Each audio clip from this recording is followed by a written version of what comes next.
हमारे इकोनॉमिक्स के यूनिट में 10 सेक्शंस है, यानी कि 10 यूनिट्स है। Micro economics, macro economics, mathematical, stats and econometrics, इस तरीके से करके 10 सेक्शंस है।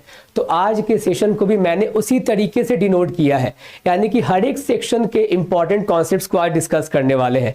अगर आपके सामने सबसे पहले माइक्रो इकोनॉमिक्स का सेक्शन दिख रहा है तो इसके बाद आपको मैक्रो का दिखेगा और फिर उसके बाद फर्दर सीरीज भी आपके सामने दिखी जाएगी। ठीक है, तो फटाफट से आप देखोगे ये चीजें है क्या। सबसे पहले माइक्रो इकोनॉमिक्स का कॉन्सेप्ट है, इसके बाद अगर आपके पास भी एडिशनल नॉलेज है तो आप भी हमें बता सकते हो, कमेंट बॉक्स में आप लिख सकते हो। ठीक है, और उसके बाद हम लोग इस टॉपिक पे आज डिस्कस करने वाले हैं। तो देखो माइक्रो इकोनॉमिक्स के पिटारे से क्या है, आज हम समझने वाले हैं जनरल इक्विलिब्रियम और partial equilibrium.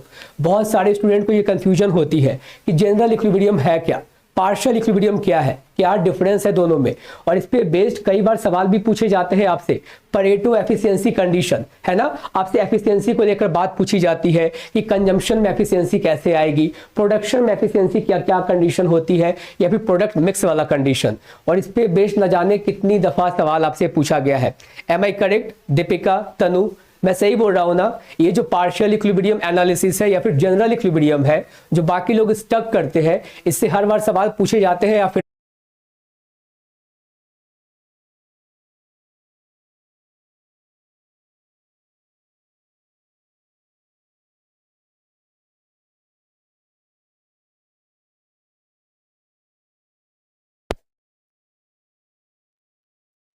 Hello, am I audible now?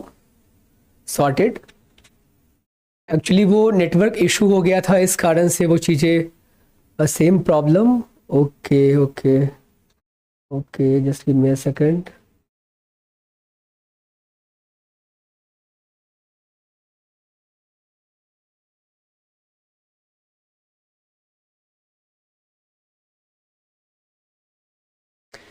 चीज़ें अब क्लियर है? Now all clear sir. Okay okay okay, sorry for the technological barrier, है ना, कभी कभी वैसे बैरियर उत्पन्न हो जाते हैं, but I just don't know, आजकल कुछ ज़्यादा ही वो चीज़ें चल रही है कंसिस्टेंटली। ठीक है, तो हाँ, मैं क्या डिस्कस कर रहा था, माइक्रो इकोनॉमिक्स का सेक्शन जो आप अपने सामने देख सकते हो। ठीक है, हमें आज समझना है क्या, पार्शियल वर्सेस जनरल इक्विलिब्रियम। बहुत सारे स्टूडेंट जहाँ पे स्टक करते हैं उसे ही हम डिकोड करने की कोशिश करेंगे। अब आवाज़ क्लियर है दीपिका? स्क्रीन विजिबल है, सब कुछ सॉर्टेड है? एक बार फिर से मुझे कंफर्म कर दीजिए, है ना, ताकि अगर कुछ प्रॉब्लम है तो फिर मैं उसे देखता हूं। Everything is sorted? Kindly confirm quickly, फटाफट से बताएंगे।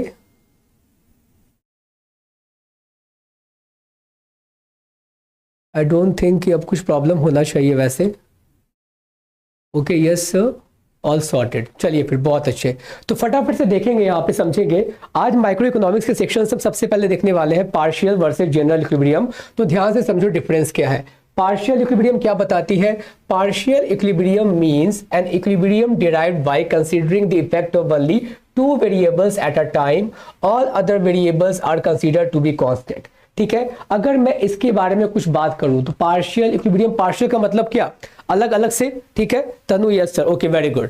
तो पार्शियल का मतलब क्या, इंडिविजुअली, और जनरल का मतलब होता है जनरलाइज्ड। अब मान लो कि आपने कुछ ना इंडिविजुअली कुछ एक्सपीरियंस किया होगा अपने लाइफ में, ठीक है, और आपने इतनी दफा एक्सपीरियंस किया है उसको कि आप उस परसेप्शन को, थॉट प्रोसेस को जनरलाइज कर देते हो।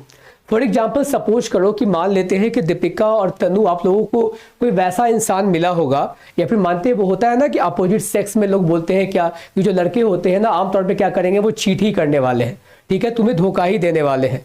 और फिर क्या होता है कि भगवान न करे ऐसा कभी हो, बट स्टिल सपोज करते हैं कि मान लीजिए कि आपके लाइफ में थ्रू आउट ना वैसे ही बंदे आए हैं जो क्या करते हैं कि चीट कर जाते हैं, धोखा दे जाते हैं। तो आपकी परसेप्शन क्या बनेगी?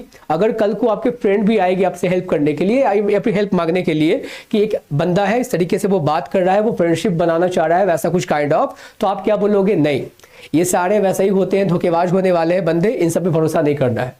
मतलब आपने कुछ क्या किया है, इंडिविजुअली कुछ एक्सपीरियंस किया है और उस एक्सपीरियंस को आपने जनरलाइज कर दिया। Are you getting my point? अब एक बात को समझो, पार्शियल इक्विलिब्रियम क्या करता है, इंडिविजुअल ही फॉर्म्स या मार्केट को स्टडी कर रहा होता है। वो जनरली इंटरडिपेंडेंस जो होती है ना उसे स्टडी नहीं करता है, लेकिन जनरल इक्विलिब्रियम क्या करता है, सारे मार्केट को एक साथ स्टडी कर रहा होता है। वो बात समझ में आ रही है, वो इंटरडिपेंडेंस को भी स्टडी करता है। इंटरडिपेंडेंस कहने का मतलब कैसे दो इंडस्ट्री आपस में एक दूसरे पर डिपेंड कर रहे होते हैं। Are you getting my point? तो अगर आप पार्शियल इक्विलिब्रियम के बारे में बात करोगे तो आप नाम याद करते हो अल्फ्रेड मार्शल का। कौन है वो? एक क्लासिकल इकोनॉमिस्ट। बात समझ में आ रही है? उनकी काफी सारी चीजें आप पढ़ते हो, चाहे वो law of diminishing marginal utility हो, लॉ ऑफ डिमांड हो। अब जो भी डिमांड एनालिसिस पढ़ रहे होते हो, आमतौर पर बहुत ज्यादा कंट्रीब्यूशन आपको देखने को मिलता है किनका? अल्फ्रेड मार्शल का। लेकिन अगर मैं वही बात करूंगा किसका, जनरल इक्विलिब्रियम की, तो आप नाम याद रखते हो लियोन वॉलरस। कभी कभी आप वॉलरेशियन इक्विलिब्रियम भी कहते हो। And if I am not wrong, आप इसका डेट भी याद रखा करो, ठीक है? मुझे उतना याद नहीं, बट स्टिल 1960s के अराउंड ही ये भी चीज आई थी, वॉलरेशियन इक्विलिब्रियम। और जनरल इक्विलिब्रियम क्या कहती है? General equilibrium means as an equilibrium which is derived by considering the effect of many variables at a time.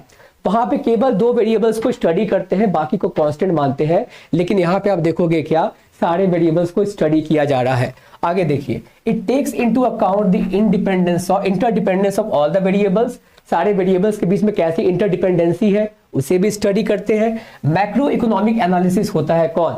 आपकी जनरल इक्विलिब्रियम, क्योंकि वो एज अ होल स्टडी कर रहा होता है। लेकिन जब आप इंडिविजुअली स्टडी करते हो आप उसे क्या बोलते हो? माइक्रो इकोनॉमिक एनालिसिस, ठीक है? और पार्शियल इक्विलिब्रियम और क्या स्टडी करता है? It studies the equilibrium position of a consumer, a firm, an industry, a market. यानी कि इंडिविजुअल एक फर्म हो गया, एक इंडस्ट्री हो गया, एक कंज्यूमर हो गया, एक मार्केट हो गया, उन सभी को ये इंडिविजुअली स्टडी कर रहा होता है, पार्शियली स्टडी कर रहा होता है। इसीलिए आप पार्शियल इक्विलिब्रियम कहते हो। लेकिन ये एग्रीगेट बेसिस पे स्टडी करती है, सभी के इंटरडिपेंडेंस को भी स्टडी करता है। इसीलिए क्या होता है, ये it studies the equilibrium position of the economy as a whole. ये सबको क्या करता है? स्टडी। तो ये है बेसिक डिफरेंस आपके पार्शियल और जनरल इक्विलिब्रियम में। अब सवाल आता है कि इस वाले सेक्शन से क्वेश्चंस टारगेट कैसे किए जाते हैं, कौन सा और भी इंपॉर्टेंट सेक्शन है? तो फटाफट से आप देखोगे यहाँ पे।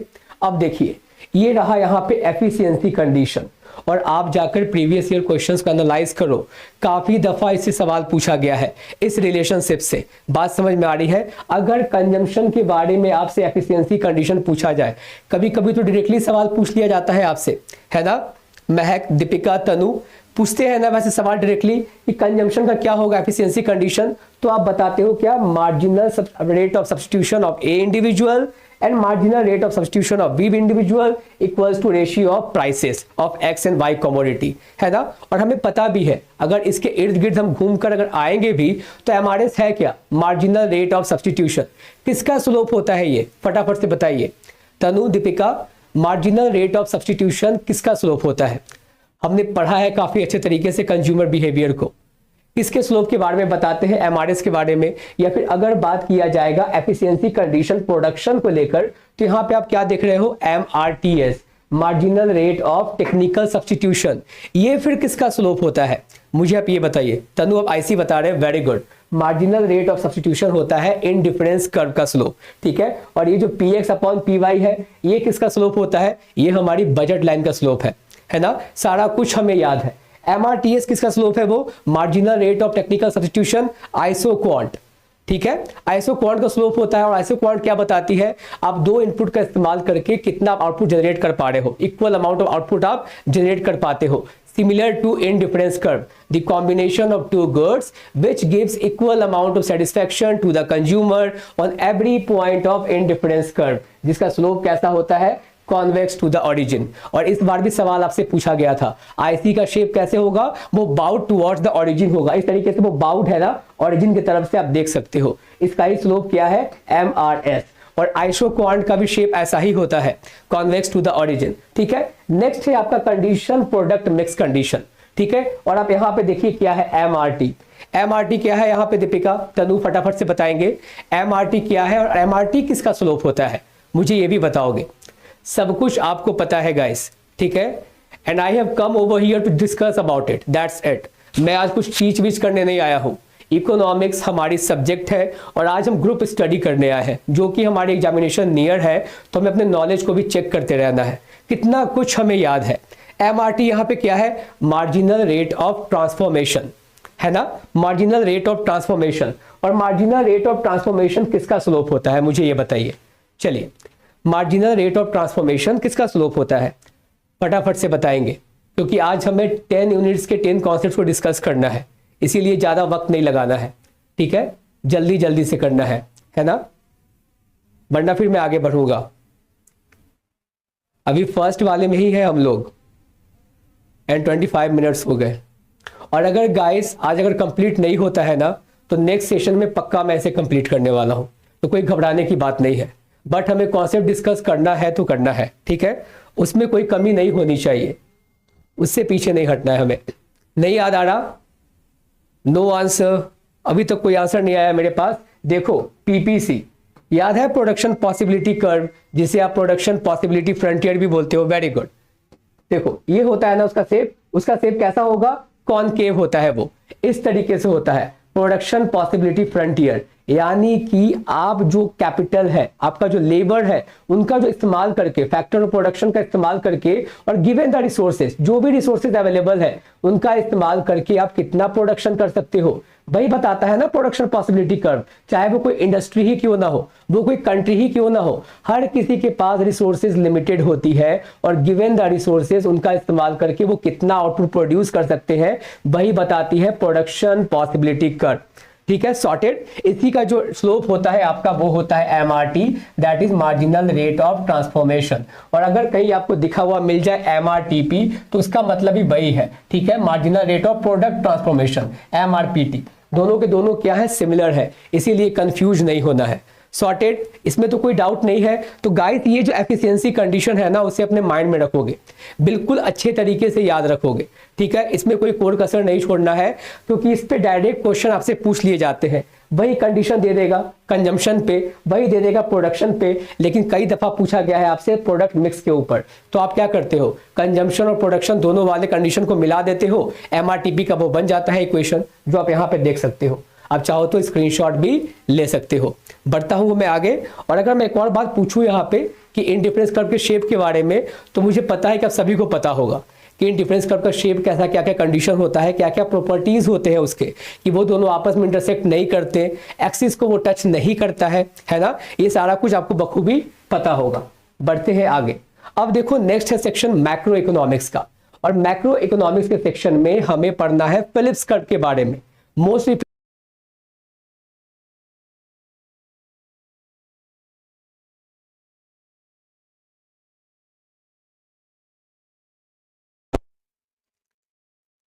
sorry guys, actually I cannot do anything about it, I just don't know why it's happening all the time, ठीक है।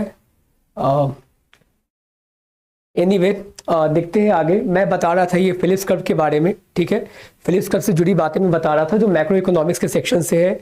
और अगर किसी भी रीजन से हमारी क्लासेस कंप्लीट नहीं हो पाती है, तो नेक्स्ट सेशन में मैं हर एक कॉन्सेप्ट को कंप्लीट करने वाला हूँ, इससे मैं तो पीछे नहीं हटने वाला, ठीक है। और अगर किसी भी सेक्शन में कोई डाउट होती है तो आप फर्दर पूछ सकते हो कमेंट बॉक्स में, कोशिश पूरी रहेगी कि आपको एक्सप्लेन किया जाए, है ना। यहाँ पे समझने की कोशिश करेंगे और देखेंगे यहाँ पे क्या है।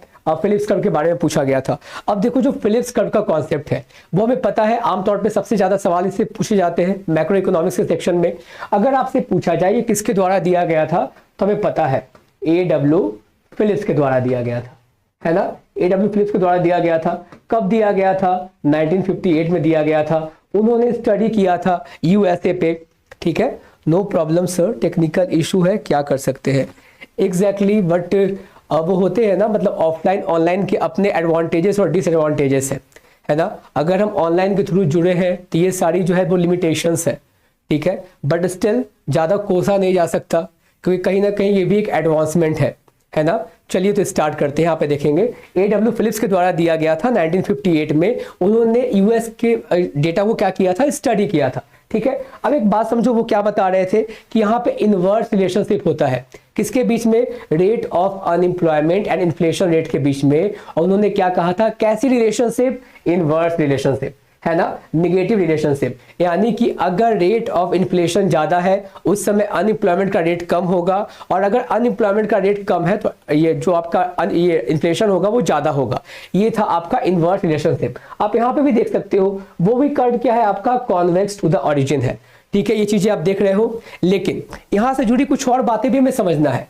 ये जो फिलिप्स कर्व का जो आपका कंडीशन देख रहे हो यहाँ पे, जहां पे इनवर्स रिलेशनशिप स्टैब्लिश्ड है, की गई थी A.W. फिलिप्स के द्वारा, वो कब शिकार हो जाती है क्रिटिसिज्म की? एनी आइडिया कौन सा वैसा वर्ड है जिसे ये जस्टिफाई नहीं कर पाता? और मैं उम्मीद करता हूं सभी उस वर्ड से वाकिफ होंगे। ठीक है, ये देखो मैं वर्ड यहाँ पे लिख रहा हूं और मुझे बताओगे दीपिका एंड तनु कि इसमें से आप बताओ कि स्टैगफ्लेशन का मतलब क्या होता है। What do we mean by the term stagflation? फटाफट से बताइए, तो हम फिलिप्स कर्व को कुछ और अच्छे तरीके से डिकोड कर पाएंगे। एनी गेसेस क्या है ये? हाँ तो फिर बताइए फटाफट से बताएंगे what do we mean by this term stagflation. और उसके बाद फिलिप्स कर्व को काफी ज्यादा क्रिटिसिज्म झेलना पड़ता है। ठीक है, any idea, any guesses, what do we mean by the term stagflation? तो देखो, जब इकोनॉमी में इन्फ्लेशन और उसके साथ साथ अनएम्प्लॉयमेंट दोनों हो, बात समझ में आ रही है? The combination of inflation and unemployment is called stagflation। लेकिन फिलिप्स ने क्या कहा था? फिलिप्स ने कहा अगर इन्फ्लेशन ज्यादा है तो अनएम्प्लॉयमेंट कम होगी। ठीक है, inflation with high rate of unemployment, very good, बहुत अच्छे। तो फिलिप्स ने भी तो वही कहा था ना कि अगर इन्फ्लेशन ज्यादा है तो अनएम्प्लॉयमेंट कम होगी, इन्फ्लेशन कम है तो अनएम्प्लॉयमेंट ज्यादा होगी। लेकिन स्टैगफ्लेशन के सिचुएशन में इन्फ्लेशन भी ज्यादा है, अनएम्प्लॉयमेंट भी ज्यादा है, तो उस कंडीशन को ये बता नहीं पाती है। तो फिर आते हैं हमारे कौन, मॉनेटरिस्ट। क्या नाम है उनका? मिल्टन फ्रीडमैन, है ना, मिल्टन फ्रीडमैन। ठीक है, और वो क्या बताते हैं? वो बताते हैं ये जो फिलिप्स कर्व है ना, वो कहीं से गलत नहीं है, लेकिन वो लॉन्ग रन में जाकर पॉसिबिलिटी नहीं है। लॉन्ग रन में फिलिप्स कर्व की कोई पॉसिबिलिटी नहीं है कि ऐसा ट्रेड ऑफ होने वाला है। ट्रेड ऑफ यानी कि एक्सचेंज किसके बीच में? रेट ऑफ अनएम्प्लॉयमेंट और रेट ऑफ इन्फ्लेशन के बीच में। तो उन्होंने क्या बताया? कोई ट्रेड ऑफ नहीं होगा, और लॉन्ग रन में जाकर जो कर्व है फिलिप्स कर्व का, वो कैसा कर्व बन जाएगा? वो बन जाएगा स्ट्रेट लाइन, इस तरीके से। और उन्होंने माना था, फिलिप्स कर्व को भी माना था, सपोर्ट किया था, लेकिन उन्होंने कहा कि जो फिलिप्स कर्व है ना वो शॉर्ट रन एनालिसिस है, यानी कि कॉम्बिनेशन ऑफ शॉर्ट रन है वो क्या? Phillips curve. इसीलिए आप शॉर्ट रन फिलिप्स कर्व कहते हो उसे। और लॉन्ग रन में कोई ट्रेड ऑफ नहीं होना है, तो आप देख सकते हो यहाँ पे जैसे ही इन सारे पॉइंट को ड्रॉ करते चले जाओगे और सबको एक बार आप ड्रॉ कर दोगे तो आपको एक स्ट्रेट लाइन मिलेगा। इसे ही कहा गया था लॉन्ग रन फिलिप्स कर्व कैसी कर्व होती है? वो स्ट्रेट लाइन होती है। ठीक है, लॉन्ग रन फिलिप्स कर्व कैसी होती है? स्ट्रेट लाइन होती है, जहां पे किसी भी तरीके से ट्रेड ऑफ नहीं होता है आपके रेट ऑफ इन्फ्लेशन और अनएम्प्लॉयमेंट के बीच में। ठीक है, Milton Friedman, exactly, very good, बहुत अच्छे। अब एक बात को समझिए, उन्होंने इस पॉइंट को भी बताया था। ये जो पॉइंट है वो पॉइंट क्या है? वो पॉइंट है नायरू का। नायरू क्या होता है तनु? क्या होता है दीपिका? नायरू फटाफट से बताएंगे। नायरू क्या है? Non accelerating rate of unemployment, है ना नायरू? नायरू वही होता है ना, non accelerating rate of unemployment या फिर नेचुरल रेट ऑफ अनएम्प्लॉयमेंट। ठीक है, और इस बात को भी याद रखोगे कि ये कॉन्सेप्ट भी किसके द्वारा आया था? तो ये आया था आपके एडमंड फेल्प्स और मिल्टन फ्रीडमैन के द्वारा। हाँ, याद रखिएगा, सबसे पहले इस्तेमाल इस शब्द का किया गया था, वो थे टॉबिन। ठीक है, हालांकि जो हमारा बोर्ड है वो काफी ज्यादा खूबसूरत हो चुका है, बट स्टिल मुझे डिस्कस करना था, तो आपको सारी बातें याद रखनी है अपने माइंड में, क्योंकि अल्टीमेटली क्या है, ये डिस्कशन है। ठीक है, तो इस बात को ध्यान रखेंगे। मिल्टन फ्रीडमैन ने बताया कि जो फिलिप्स कर्व है वो शॉर्ट रन एनालिसिस होगी, लॉन्ग रन में जाकर कोई ट्रेड ऑफ नहीं होना है, इसीलिए आप वर्टिकल लाइन देख रहे हो यहाँ पे। और ये जो नायडू वाला जो पॉइंट होता है वहां पे इन्फ्लेशन रेट 0 होती है। ये सवाल भी आपसे पूछे गए एग्जामिनेशन में, नायडू वाले पॉइंट पे इन्फ्लेशन रेट क्या होगा? तो वो क्या होता है? 0। वो कांस्टेंट हो जाता है आपका इन्फ्लेशन, वो बढ़ नहीं रहा होता है। ठीक है, तो इस बात को भी ध्यान रखेंगे। मुझे नहीं लगता कि इसके बियॉन्ड सवाल इससे पूछे जाते हैं। आपने शॉर्ट रन एनालिसिस देख लिया, लॉन्ग रन भी समझ लिया, लॉन्ग रन में क्या कंडीशन बनेगी, पॉसिबिलिटी बनेगी, वो भी आपने जान लिया। और फिर ये नायडू है क्या, इन्हीं सबके सवाल आपसे एनटीए में भर भर के पूछा गया है हर एक एग्जामिनेशन में। ठीक है, चलिए आगे बढ़ते हैं, अगला देखते हैं। हम आज जितना भी कॉन्सेप्ट क्लियर करेंगे इत्मीनान से करेंगे, हड़बड़ाएंगे नहीं, ठीक है, क्योंकि जल्दबाजी में ना गलती नहीं करनी है। वो कहते हैं ना कि हड़बड़ी में गड़बड़ी हो जाती है। हमें हर एक कॉन्सेप्ट जो भी याद आ सकता है, इवन अगर आपके पास भी पॉइंट्स हैं तो आप भी कमेंट बॉक्स में डाल सकते हो, ताकि आपके फ्रेंड भी समझ सकें, कुछ एडिशनल जानकारी उन्हें भी प्राप्त हो सके। Sharing is caring at the end, right. चलिए अगला देखो क्या है, स्टैट्स एंड इकोनॉमिक्स का सेक्शन आ गया, ठीक है। और ये सवाल आइडेंटिफिकेशन वाला सेक्शन, ठीक है। और मैं एक तरीका बताता हूं जो मैंने अपने समय इस्तेमाल किया था, क्योंकि मैं एनटीए के क्वेश्चन देखा करता था और मेरी एक आदत है। क्या आदत है? चीज़ों को आसान करने की। क्यों? क्योंकि मैं एक बैक बेंचर रहा हूं और मैं बिल्कुल प्राउड के साथ कहता हूं कि मैं एक बैक बेंचर हूं। और बैक बेंचर क्या करते हैं पता है? वो सोचते हैं कि यार बहुत ज़्यादा टफ लग रहा है, आसान कैसे बनाया जा सकता है कि जो एग्जाम में मुझे मदद दे दे, ठीक है। तो वो मैं तरीका अपनाया करता था। अगर आपको प्रिफरेबल लगे तो वेल एंड गुड, आप उस तरीके से चीज़ों को याद रख सकते हो। लेकिन ये जो सेक्शन है आइडेंटिफिकेशन प्रॉब्लम, इससे मोस्ट फ्रीक्वेंटली सवाल आपसे पूछे गए हैं। और जिन लोगों को भी फियर लगती है ना स्टैट्स एंड इकोनॉमिक्स वाले सेक्शन से या फिर मैथमेटिकल इकोनॉमिक्स वाले सेक्शन से, आप समझो कितने आसान तरीके से डिकोड कर सकते हो अगर आपको इस एग्जामिनेशन को टारगेट करना है। अब देखो यहाँ पे क्या है, बस एक कंडीशन याद रखिए आप, सिंपल। आपसे पूछे कैसे जाते हैं सवाल कि आपको इक्वेशन दे दिया जाएगा, साइमल्टेनियस इक्वेशन, आपको पूछा जाएगा ये ओवर आइडेंटिफाइड है, जस्ट आइडेंटिफाइड है या फिर अंडर आइडेंटिफाइड है, क्योंकि आप आइडेंटिफाई करना चाह रहे हो एट द एंड। बात समझ में आ रही है? तो आप देखो यहाँ पे इस इक्वेशन को आप याद रखो, ये condition k-1 greater equals to क्या है, g-1 के। अब यहाँ पे g क्या है? Total number of equation in the model. कितने इक्वेशन है? 1 2 3, कितने सारे इक्वेशन है। के क्या बता रहा है? Total number of variables in the model, कितने वेरिएबल्स हैं आपके इक्वेशन में। और उसके बाद देखो एम क्या बता रहा है? Number of endogenous and exogenous variable in a particular condition, जिस कंडीशन के बारे में सवाल आपसे पूछा गया है, ठीक है। अगर k-1 इक्वल्स टू g-1 आ गया वैल्यू, तो आप कहते हो क्या वो है जस्ट आइडेंटिफाइड। इक्वालिटी कंडीशन आ गई, बिल्कुल जस्ट है, एग्जैक्ट है, आइडेंटिफाइड है वो।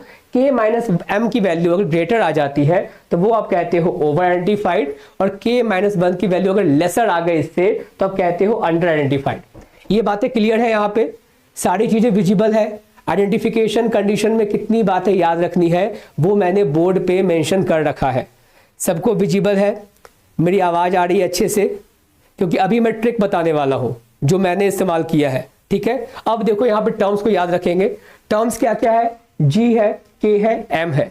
आपसे पूछा गया है m में क्या बताया गया है? इन अ पर्टिकुलर कंडीशन, यानी कि मुझसे पूछा गया है ना मेरे इक्वेशन में कौन से कंडीशन में जस्ट आइडेंटिफिकेशन होगा, ओवर आइडेंटिफाइड होगा या फिर एग्जैक्ट होगा, यही पूछा गया है। तो m से मैं याद रखता था मेरा, यानी कि मुझसे क्या पूछा गया है, किसके बारे में? मुझसे। m मतलब कि मुझसे, तो मुझसे क्या पूछा गया है आगे हम समझेंगे। आगे देखो k क्या है? k मतलब कि कितना, है ना। k से हम याद रख सकते हैं ना कितना, यानी कि total number of variables in the model. कितने वेरिएबल्स है हमारे मॉडल में, कितना वेरिएबल है। k से हमने वो याद रखा, और g से यानी कि मैंने याद रखा ग्रुप, कितने ग्रुप में बटे हैं वो, कितना ग्रुप ऑफ इक्वेशन है वही हमें देखना है। यानी कि g से मैंने याद रखा ग्रुप, k से मैंने याद रखा कितना, और m से मतलब कि मुझसे किसके बारे में पूछा गया है। Got it? अब आगे देखो आप कैसे अप्लाई कर सकते हो इन सारे कॉन्सेप्ट को इस क्वेश्चन के ऊपर।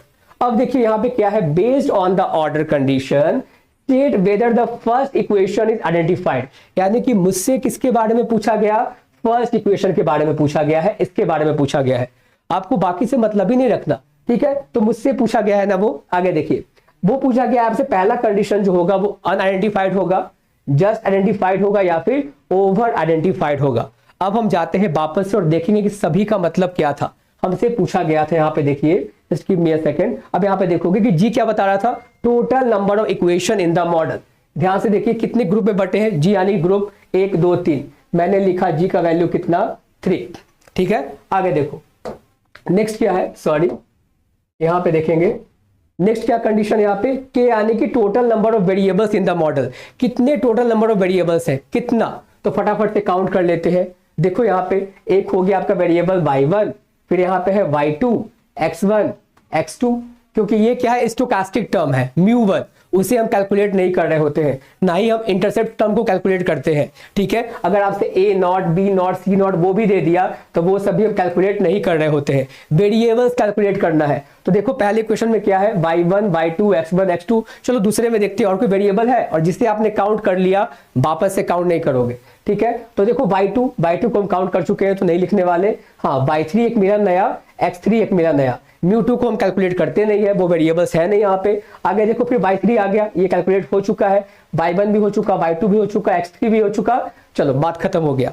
यानी कहने का मतलब क्या, कितना वेरिएबल है टोटल मॉडल में, 1 2 3 4 5 6। चलो फटाफट से देखते हैं टोटल वेरिएबल कितना हो गया यहाँ पे, k से हो गया कितना, यानी कि टोटल कितने हैं यहाँ पे 6 है। अब पूछा गया था किससे, मुझसे किसके बारे में पूछा गया था, पहले के बारे में। पहले वाले क्वेश्चन में कितने वेरिएबल्स हैं, अब देखो 1 2 3 4 है ना यहाँ पे, 1 2 3 4, यानी कि मुझसे जो पूछा गया था वहां पे मुझे 4 देखने को मिल रहा है। यही कंडीशन है ना, बस दैट्स इट। और हमें क्या पूछा गया था, कंडीशन याद रखना था, k minus M greater equals to g minus 1। यही हमें याद रखना था ना सॉल्व करने के लिए। अब वैल्यू पुट कीजिए, k का वैल्यू क्या आया 6, m का वैल्यू क्या है यहाँ पे 4, और यहाँ पे देखो कंडीशन क्या आ जाएगा मुझे अभी नहीं पता, g का वैल्यू क्या आ रहा है 3 और माइनस 1, ये आ गया 2 और ये आ गया 2, यानी कि इक्वालिटी कंडीशन है। तो आप क्या बोल सकते हो, मुझसे जो इक्वेशन पूछा गया है ना वो क्या है, जस्ट आइडेंटिफाइड है, एग्जैक्टली आइडेंटिफाइड है, क्योंकि दोनों साइड क्या हो गया है, LHS equals RHS। That's it. बात समझ में आ गई। तो बताओ अब किस बात का फियर था यहाँ पे, ये चीजें क्लियर हो गई कि आइडेंटिफिकेशन प्रॉब्लम में जैसे सवाल आपसे एनटीए पूछता है आप उसे कैसे टैकल करने वाले हो। मैंने तो अपने लिए ही न्यूमोनिक्स बना लिया था, के से मैं याद रखूंगा भैया कितना वेरिएबल्स है टोटल, फिर एम से याद रखूंगा मुझसे जो पूछा गया इक्वेशन के बारे में उसमें कितने नंबर ऑफ वेरिएबल्स है, और उसके बाद जी बताता है ग्रुप, कितने ग्रुप में बटा है इक्वेशन। मैंने देखा 1 2 3, फटाफट से मैंने वैल्यू पुट किया, आंसर कैलकुलेट कर लिया। तो इसमें कुछ भी सेक्शन आपको टफ लगा जो कि आइडेंटिफिकेशन प्रॉब्लम को समझने में आपको दिक्कत करती है, क्लियर सॉर्टेड, अब तो कभी नहीं भूलोगे ना। अब क्वेश्चन जितना भी आपको मिलता है प्रीवियस ईयर का, ठीक है, जितना भी मिलता है क्वेश्चन ना वैसा ही है, ऑर्डर कंडीशन आप सॉल्व करो, वहां पे इक्वेशन बस बदल जाएंगे, कॉन्सेप्ट वही रहने वाला है। ठीक है, आगे बढ़ते हैं, चलिए आगे देखा जाए। कोई डाउट है तनु आपको, क्लियर, ओके चलिए वेरी गुड, बहुत अच्छे। आगे देखिए यहाँ पे, अब नेक्स्ट देखो मैथमेटिकल इकोनॉमिक्स, ठीक है, कंज्यूमर सरप्लस, प्रोड्यूसर सरप्लस, वही पूछते हैं ना आमतौर पे आपसे। कंज्यूमर सरप्लस क्या होता है कि जितना कंज्यूमर बिलिंग कर रहा है और एक्चुअली में वो कितना पे कर रहा होता है। प्रोड्यूसर सरप्लस क्या होता है, जितना में वो सेल करने को बिलिंग कर रहा होता है बट अल्टीमेटली उसे कितना मिलता है अपने प्रोडक्ट के बदले, वो उसका सरप्लस हो गया। बात समझ में आ रही है। तो यहाँ पे गिवन है आपके सामने क्वेश्चन क्या, the demand and supply function are given as like this, और आपको बताना है कंज्यूमर सरप्लस। सवाल केवल कंज्यूमर सरप्लस का ही पूछा गया था एनटीए में, मैंने अपने एंड से जोड़ा है प्रोड्यूसर सरप्लस, ताकि मैं एक ही क्वेश्चन के बेसिस पे आपको दोनों समझा दूं। फॉर्मूला याद रखना है, बेसिक इंटीग्रेशन आना चाहिए और कुछ नहीं, क्वेश्चन आपका बन जाता है। ठीक है, इस बार भी सवाल आपसे पूछे गए हैं कंज्यूमर सरप्लस के ऊपर, या फिर आई थिंक प्रोड्यूसर सरप्लस के ऊपर पूछा गया था सवाल, अब जाकर उसे सॉल्व करोगे। 23 में भी पूछा गया है। अब देखो यहाँ पे क्या है, the demand and supply function are given, supply function भी गिवन है, डिमांड फंक्शन भी गिवन है। पूछा गया है द कंज्यूमर सरप्लस क्या होगा, और मैंने जो ऐड किया है प्रोड्यूसर सरप्लस वो क्या होगा। तो फटाफट से देखेंगे और अपने एंड से भी सॉल्व करेंगे। लेकिन देखो मुझे क्या याद रखना है, अगर दो इक्वेशन दिए गए हैं, सप्लाई और डिमांड का इक्वेशन दिया गया है, भैया सबसे पहले तो मैं इक्वलाइज ही करता हूं, क्योंकि मुझे इक्विलिब्रियम में आना है। कंडीशन वहीं पे जाकर क्या हो जाती है, फुलफिल हो जाती है कि अगर आप दोनों को क्या कर दो, इंटरसेक्ट करवा दो, यानी कि दोनों को इक्वल करवा दो। तो मैं क्या करूंगा, PS equals to PD, condition क्या निकल कर आ रहा है, मैं इस तरीके से सॉल्व करता हूं। अब फटाफट से इक्वल कीजिए, अपने एंड से भी इक्वल करते रहेंगे। 30 minus 5x equals 3x minus 10। आप क्या करो, 30 plus 10 equals 3x plus 5x, ये क्या दे देगा 40 equals to 8x, x equals to 5। यही आ जाएगा ना कंडीशन। अगर मेरे पास x का वैल्यू आ गया, यानी कि क्वांटिटी आ गई, तो आराम से आप क्या करो, x का वैल्यू किसी भी इक्वेशन में पुट करो। मैं इसी में पुट करता हूं, 30 माइनस 5x, इसमें मैंने पुट किया 30 माइनस 5 इंटू 5x की जगह पे ये भी क्या आ जाएगा 5, यानी कि आपको क्या मिला, p भी मिला 5 और आपको क्या मिला, x भी मिल गया 5। ये मैंने तो तुरंत निकाल लिया। मेरी चीजें इक्वालिटी कंडीशन स्टैब्लिश करते के साथ ही क्या हो गई, मुझे प्राइस भी पता चल गया और मुझे क्वांटिटी भी पता चल गया। ठीक है, अब बारी आती है केवल कंज्यूमर सरप्लस। क्यों? क्योंकि मुझे पी का भी काम था वहां पे और क्वांटिटी का भी काम था, एक्स का भी काम था। ठीक है, इसीलिए मैंने वैसा कंडीशन किया है। तो अब मैं क्या करने वाला हूं, ध्यान से देखेंगे और मैं थोड़ा बहुत कोशिश करूंगा कि मैं छोटा लिखूं। अगर आपसे कंज्यूमर सरप्लस के बारे में पूछा जाता है, आप क्या करते हो, इंटीग्रेशन कर देते हो F x into D x का और माइनस क्या करते हो, पी नॉट एक्स नॉट। यही कंडीशन होती है ना कंज्यूमर सरप्लस की। इसी पे पूछते हैं ना सवाल, बेसिक इंटीग्रेशन की ही टेस्टिंग होती है आपसे, बेसिक कैलकुलस। ठीक है, am I correct Tanu, Deepika? Sorted है, यही होता है ना कंज्यूमर सरप्लस। हाँ चलिए, वेरी गुड। तो अब देखो कंज्यूमर के लिहाज से अगर बात किया जा रहा है तो कंज्यूमर के लिए हम क्या लेंगे, डिमांड फंक्शन लेंगे, ऑब्वियस सी बात है, उसका ही इंटीग्रेशन करेंगे। और जब अगर बात आएगी प्रोड्यूसर की, मुझे यही क्वेश्चन मिला जहां पे मैं दोनों सरप्लस के बारे में काफी अच्छे तरीके से बता सकता था आपको, क्योंकि यहाँ पे सप्लाई फंक्शन भी गिवन है, डिमांड फंक्शन भी गिवन है और हम एक ही क्वेश्चन में दोनों सरप्लस को कैलकुलेट कर सकते हैं। अब देखो यहाँ पे अगर मैं करूंगा तो एफ एक्स क्या हो गया, इंटीग्रेशन ऑफ कंज्यूमर क्या, देखो डिमांड फंक्शन ये है 30 माइनस 5x। ठीक है, आप क्या करोगे, dx माइनस पी नॉट का वैल्यू क्या आ गया हमारा, 5 ही आया था, इसका भी वैल्यू आया था 5, मैंने कैलकुलेट कर लिया है पी नॉट एक्स नॉट। ठीक है, प्राइस और क्वांटिटी मैंने कर लिया है क्या, कैलकुलेट। अब इंटीग्रेशन करो, क्या आएगा भैया, 30x minus 5x square by 2, यही आएगा ना कंडीशन। आप क्या करते हो, लिमिट लगा देते हो क्या, जहां क्वांटिटी का, क्योंकि यहां पे होता है 0 to x, यही होता है यहाँ पे 0 से x वाला कंडीशन। तो 0 और x का वैल्यू क्या आया था 5, माइनस क्या करोगे आप 25। सिमिलरली कीजिए यहाँ पे 30, फिर यहाँ पे क्या करेंगे, x का वैल्यू क्या पुट करेंगे 5, क्योंकि 0 से 5 का लिमिट है। हाईएस्ट वैल्यू क्या मिला है, x का 5 ही मिला है। 30 इंटू 5 माइनस 5 इंटू 5 का स्क्वायर क्या हो गया 25 बाई 2। फर्दर सॉल्व कीजिए, 35 जब 150 माइनस 25 बचे क्या हो गया 125 बाई 2। फिर आप क्या करोगे, फर्दर एलसीएम ले लोगे, एलसीएम आएगा 2, यहाँ पे 1 2 जा 2, ये हो गया 300 माइनस 125। अल्टीमेटली आप फर्दर इसे सॉल्व करोगे, क्या आएगा 175 बाई 2 और आप इसे फर्दर कैलकुलेट करोगे, क्या आएगा 62.5। दैट्स इट, आपने कैलकुलेट कर लिया कंज्यूमर सरप्लस को। एनी प्रॉब्लम, कोई दिक्कत है, दीपिका, तनु, किसी तरीके से कोई प्रॉब्लम है तो फटाफट से बताएंगे। कंज्यूमर सरप्लस जो मैं आया हूं एक सीक्वेंस में, कोई दिक्कत है यहाँ पे कुछ भी? मैंने सीएस को सॉल्व कर लिया है, देखो सीएस का वैल्यू आ गया है, ये हमारा सीएस मिल गया और ऑप्शन में भी है ये 62.5 and this is the right answer.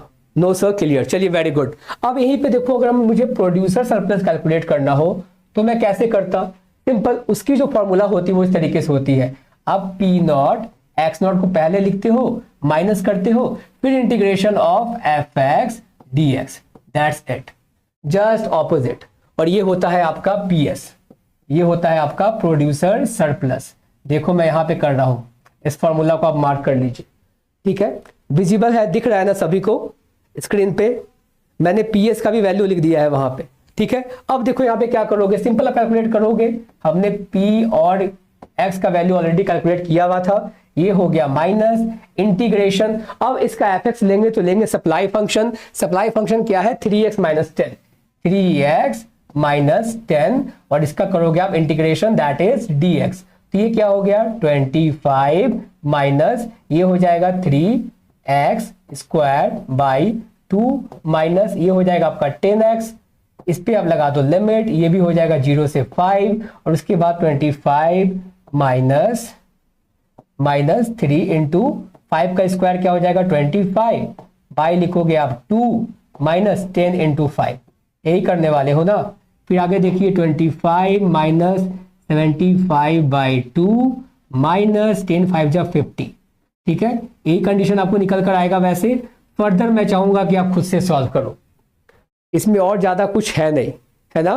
Further आप खुद से सॉल्व कर सकते हैं ना तनु, दीपिका? वरना यहाँ पे मुझे लगता नहीं है कि सॉल्व करने की रिक्वायरमेंट है। आप चाहो तो इत्मीनान से देख सकते हो, वरना फिर मैं यहाँ पे कैलकुलेट करूंगा, वही बात है। 25 माइनस ये क्या आ जाए आपका 75 बाई 2 माइनस 50, यही कंडीशन था। फिर आप फर्दर क्या करोगे, एलसीएम लोगे यहाँ पे, है ना। फर्दर एलसीएम लोगे 25 माइनस ये क्या आ जाएगा आपका, 2 एलसीएम लिया 75 माइनस 1 2 जा 2 ये हो गया 100, ये कंडीशन निकल कर आया। फिर 25 माइनस ये आ जाएगा -25/2 तो ये हो गया +25/2 समथिंग। फिर आप 2 से ये भी कट कर दो 12.5 टाइम्स में, और अब 25 प्लस 12.5 इसे आप जोड़ दीजिए तो जो वैल्यू आएगा 37.5, that will be your PS. लीजिए कैलकुलेट हो गया, गॉट इट। पीएस भी कैलकुलेट हो गया, सीएस भी कैलकुलेट हो गया, बस फॉर्मूला आपको याद रखना था। बात समझ में आ गई तनु, दीपिका? कोई डाउट है किसी तरीके से तो फटाफट से बताएंगे गाइस, है ना।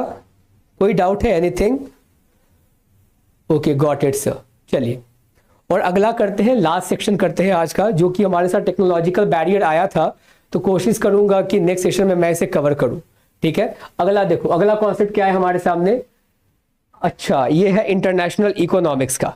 ठीक है, tariff versus non tariff barrier, है ना। ये आज का सेशन हमारा लास्ट होगा और नेक्स्ट 5 मिनट और बच गया है, लेकिन हमें ना हड़बड़ाना नहीं है, हमें कोशिश क्या करनी है, कॉन्सेप्ट्स को अच्छे तरीके से समझना है जो काफी बार रिपीट हुए हैं। और आज हमने जितना भी डिस्कशन किया है गाइस, अब जाकर प्रीवियसली उठाकर देखिए, इतनी दफा सवाल पूछा गया है कि आप सोच नहीं सकते, नंबर ऑफ टाइम्स वो रिपीटेड है वो सारे कॉन्सेप्ट्स। ठीक है, तो ध्यान देंगे। ये देखो टैरिफ बैरियर्स है, कभी कभी सवाल आपसे कैसे पूछता है कि टैरिफ बैरियर कौन कौन से आइडेंटिफाई करो, और वहां पे नॉन टैरिफ बैरियर को भी इंक्लूड कर दिया जाता है और आपको उसको क्या करना पड़ता है, एलिमिनेट। बात समझ में आ रही है? तो देखो यहाँ पे क्या है टैरिफ बैरियर, जैसे कि एड वैलोरम टैरिफ हमें पता है कैसे लगता है वो, according to the value of the goods. Ad valorem tax है ना, वही है ना, ad valorem tax according to the value. Ad से आप वही याद रखो, जो वैल्यू के अकॉर्डिंग लगाए जाते हैं टैरिफ वो होते हैं एड वैलोरम। आगे है आपका स्पेसिफिक, यानी कि पर यूनिट, मुझे अगर पर यूनिट चीज इंपोर्ट करना है, ठीक है, तो जो पर यूनिट टैक्स लगेगा वो हो जाता है क्या, स्पेसिफिक टैक्स। नेक्स्ट है आपका क्या, इंपोर्ट कोटा, यानी कि आप जो भी सामान इंपोर्ट करने वाले हो उसका कोटा फिक्स कर दिया जाए, एक सर्टेन अमाउंट से ज्यादा आप इंपोर्ट नहीं कर सकते। याद रखिए सारे के सारे टैरिफ बैरियर्स है, ताकि आपको पता भी हो, दिमाग में बैठ भी जाए कि टैरिफ बैरियर्स है कौन कौन से। नेक्स्ट है कंपाउंड ड्यूटीज। कंपाउंड ड्यूटीज क्या होता है, 3 से 4 बार रिपीटेड है ये क्वेश्चन रिसेंट के एग्जामिनेशन में, जहां पे आप एड वैलोरम को और स्पेसिफिक को क्या करते हो, ऐड कर देते हो, वही मिलकर बनता है क्या, कंपाउंड ड्यूटीज, है ना। Got it. नेक्स्ट है आपका प्रोटेक्टिव टैरिफ्स, जब कोई भी कंट्री क्या करती है, अपने डोमेस्टिक इंडस्ट्री को सेव करने के लिए बाहर से आने वाले सामानों के ऊपर टैक्स लगाती है, प्रोटेक्शन प्रोवाइड करने के लिए। लाइसेंसिंग हो गया, वैसे क्या करता है कि जब तक आपको परमिट नहीं मिलेगा आप ऑपरेट नहीं कर सकते हो। वॉलंटरी एक्सपोर्ट ड्यूटीज, यहां से कंफ्यूज मत होना, ये VER नहीं है। अगर यहाँ पे वॉलंटरी रिस्ट्रेंट कांस्टेंट लिखा जाता तो वो हो जाता आपका नॉन टैरिफ बैरियर्स, वो आगे हम डिस्कस करने वाले हैं। ये वॉलंटरी एक्सपोर्ट ड्यूटीज है, यानी वॉलंटरी का मतलब क्या होता है, जानबूझकर एक्सपोर्ट करने पे टैरिफ लगाया गया है। और नेक्स्ट है आपका ट्रांजिट ड्यूटीज। ट्रांजिट ड्यूटी कहने का मतलब जब कोई भी सामान एक एरिया को छोड़कर दूसरे एरिया की तरफ बढ़ता है तो उस समय जो टैक्स उसके ऊपर अप्लाई किया जाता है, क्यों, क्योंकि वो अपने टेरिटरी को छोड़कर दूसरे टेरिटरी में इन करने वाला है, तो उसे पे करना पड़ेगा, ड्यूटी देने पड़ेंगे, टैक्स देना पड़ेगा, तो वो हो जाता है आपका transit duties. Got it, clear? इसमें किसी भी सेक्शन में कोई डाउट तो फटाफट से बताएंगे। अब तो आइडेंटिफाई कर लोगे ना टैरिफ बैरियर्स कौन कौन से हैं, मैंने मेंशन किया है जितना हद तक हो सका है। ठीक है, चलिए आगे देखते हैं। नेक्स्ट है आपका क्या, नॉन टैरिफ बैरियर। अब देखो इसकी लंबी चौड़ी लिस्ट मैंने लिखी है ताकि आपको पहचानने में भी दिक्कत ना हो, है ना। ओके कविश, कैसे हो आप? Very welcome. आगे देखिए, नेक्स्ट है आपका non tariff barrier. Non tariff यानी कि वो क्या, न्यूमेरिकल टर्म्स में नहीं है, आप क्या कर रहे हो, टैरिफ लगा रहे हो नॉन टैरिफ तरीके से। देखो क्या है, कोटा, यानी कि आपने फिक्स कर दिया एक सर्टेन अमाउंट से ज्यादा आप इंपोर्ट नहीं कर सकते हो, अगर आप करोगे तो आपके ऊपर चार्जेस लगाए जाएंगे, जो सरकार जिस तरीके से फ्रेम करती है रूल्स एंड रेगुलेशन। ठीक है सर, डंपिंग भी होता है ना एक, हाँ यहाँ पे आने वाला है, बिल्कुल आगे देखेंगे। अब देखो मैं इसकी ही बात कर रहा था, वॉलंटरी एक्सपोर्ट रिस्ट्रेंट, इस पे कई बार आपसे स्टेटमेंट वाइज क्वेश्चन भी पूछा गया है और साथ ही साथ डायरेक्टली पूछा भी गया है कि इसका मतलब होता क्या है। ठीक है, तो याद रखिए मैंने क्या बताया प्रीवियसली, वॉलंटरी एक्सपोर्ट वहां पे भी सेम था, लेकिन देखो वर्ड कहां पे अलग हो गया, रिस्ट्रेंट्स के ऊपर। ठीक है, वो वहां पे था टैरिफ बैरियर्स में, जब एक्सपोर्ट के ऊपर लगाया जाता था जानबूझकर ड्यूटी टैरिफ लगाई जाती थी, ये है रिस्ट्रेंट, ये आ जाता है नॉन टैरिफ बैरियर में, तो कंफ्यूज नहीं होना है इसीलिए। तो अब देखो क्या होता है, मान लो कि जो भारत है ना वो क्या करता है, ब्राजील से चीनी मान लो कि इंपोर्ट करता होगा, ठीक है। तो ब्राजील क्या कर रहा होगा, भारत को चीनी एक्सपोर्ट कर रहा होगा, ठीक है। तो भारत को जब वो चीनी एक्सपोर्ट कर रहा होगा तो इंडिया गवर्नमेंट क्या बोलेगी, उससे रिक्वेस्ट करेगी कि देखो ब्राजील वाले तुम क्या करो, मुझे तुम चीनी भेजो, तुम एक्सपोर्ट करो, कोई दिक्कत नहीं है, लेकिन तुम कम दाम में एक्सपोर्ट नहीं करोगे, तुम्हें अपने प्रोडक्ट के प्राइस को बढ़ाकर बेचना पड़ेगा मेरे कंट्री में। सरकार ऐसा क्यों बोलेगी तनु? यस एग्जैक्टली, डंपिंग आने वाला है अभी। क्यों बोलेगी कबिश वैसा, दीपिका? वो इंडियन गवर्नमेंट बोलेगी ब्राजील की गवर्नमेंट को कि ठीक है आपको सामान भेजना है ना, भिजवाइए, लेकिन आपको अपने सामान का दाम ज्यादा करके भिजवाना पड़ेगा। ऐसा वो किस लिए बोलेगी? ऐसा वो इसीलिए बोलेगी ताकि भारत सरकार ऐसा इसलिए करेगी ताकि भारत में भी जितने डोमेस्टिक प्रोड्यूसर्स हैं उनके अगर कमोडिटी के प्राइस ज्यादा होंगे और ब्राजील से आने वाले सामान का दाम कम होगा तो हम उनके सामान को ही परचेज करना शुरू कर देंगे और अपने डोमेस्टिक इंडस्ट्री वाले के सामान को परचेज नहीं करेंगे। इस कारण से सरकार क्या करती है, रिक्वेस्ट करती है वहां के गवर्नमेंट से कि आप अपने प्रोडक्ट के प्राइस को क्या करो, कॉम्पिटिटिव प्राइस रखो, ताकि क्या हो, हमारे भी सामान में और आपके भी सामान में जो प्राइस हो वो कॉम्पिटिटिव हो, ताकि लोग यहाँ के भी लोगों के सामान को परचेज करें फॉरेन गुड्स के साथ साथ। ठीक है, ये होता है voluntary export restraints. Got it?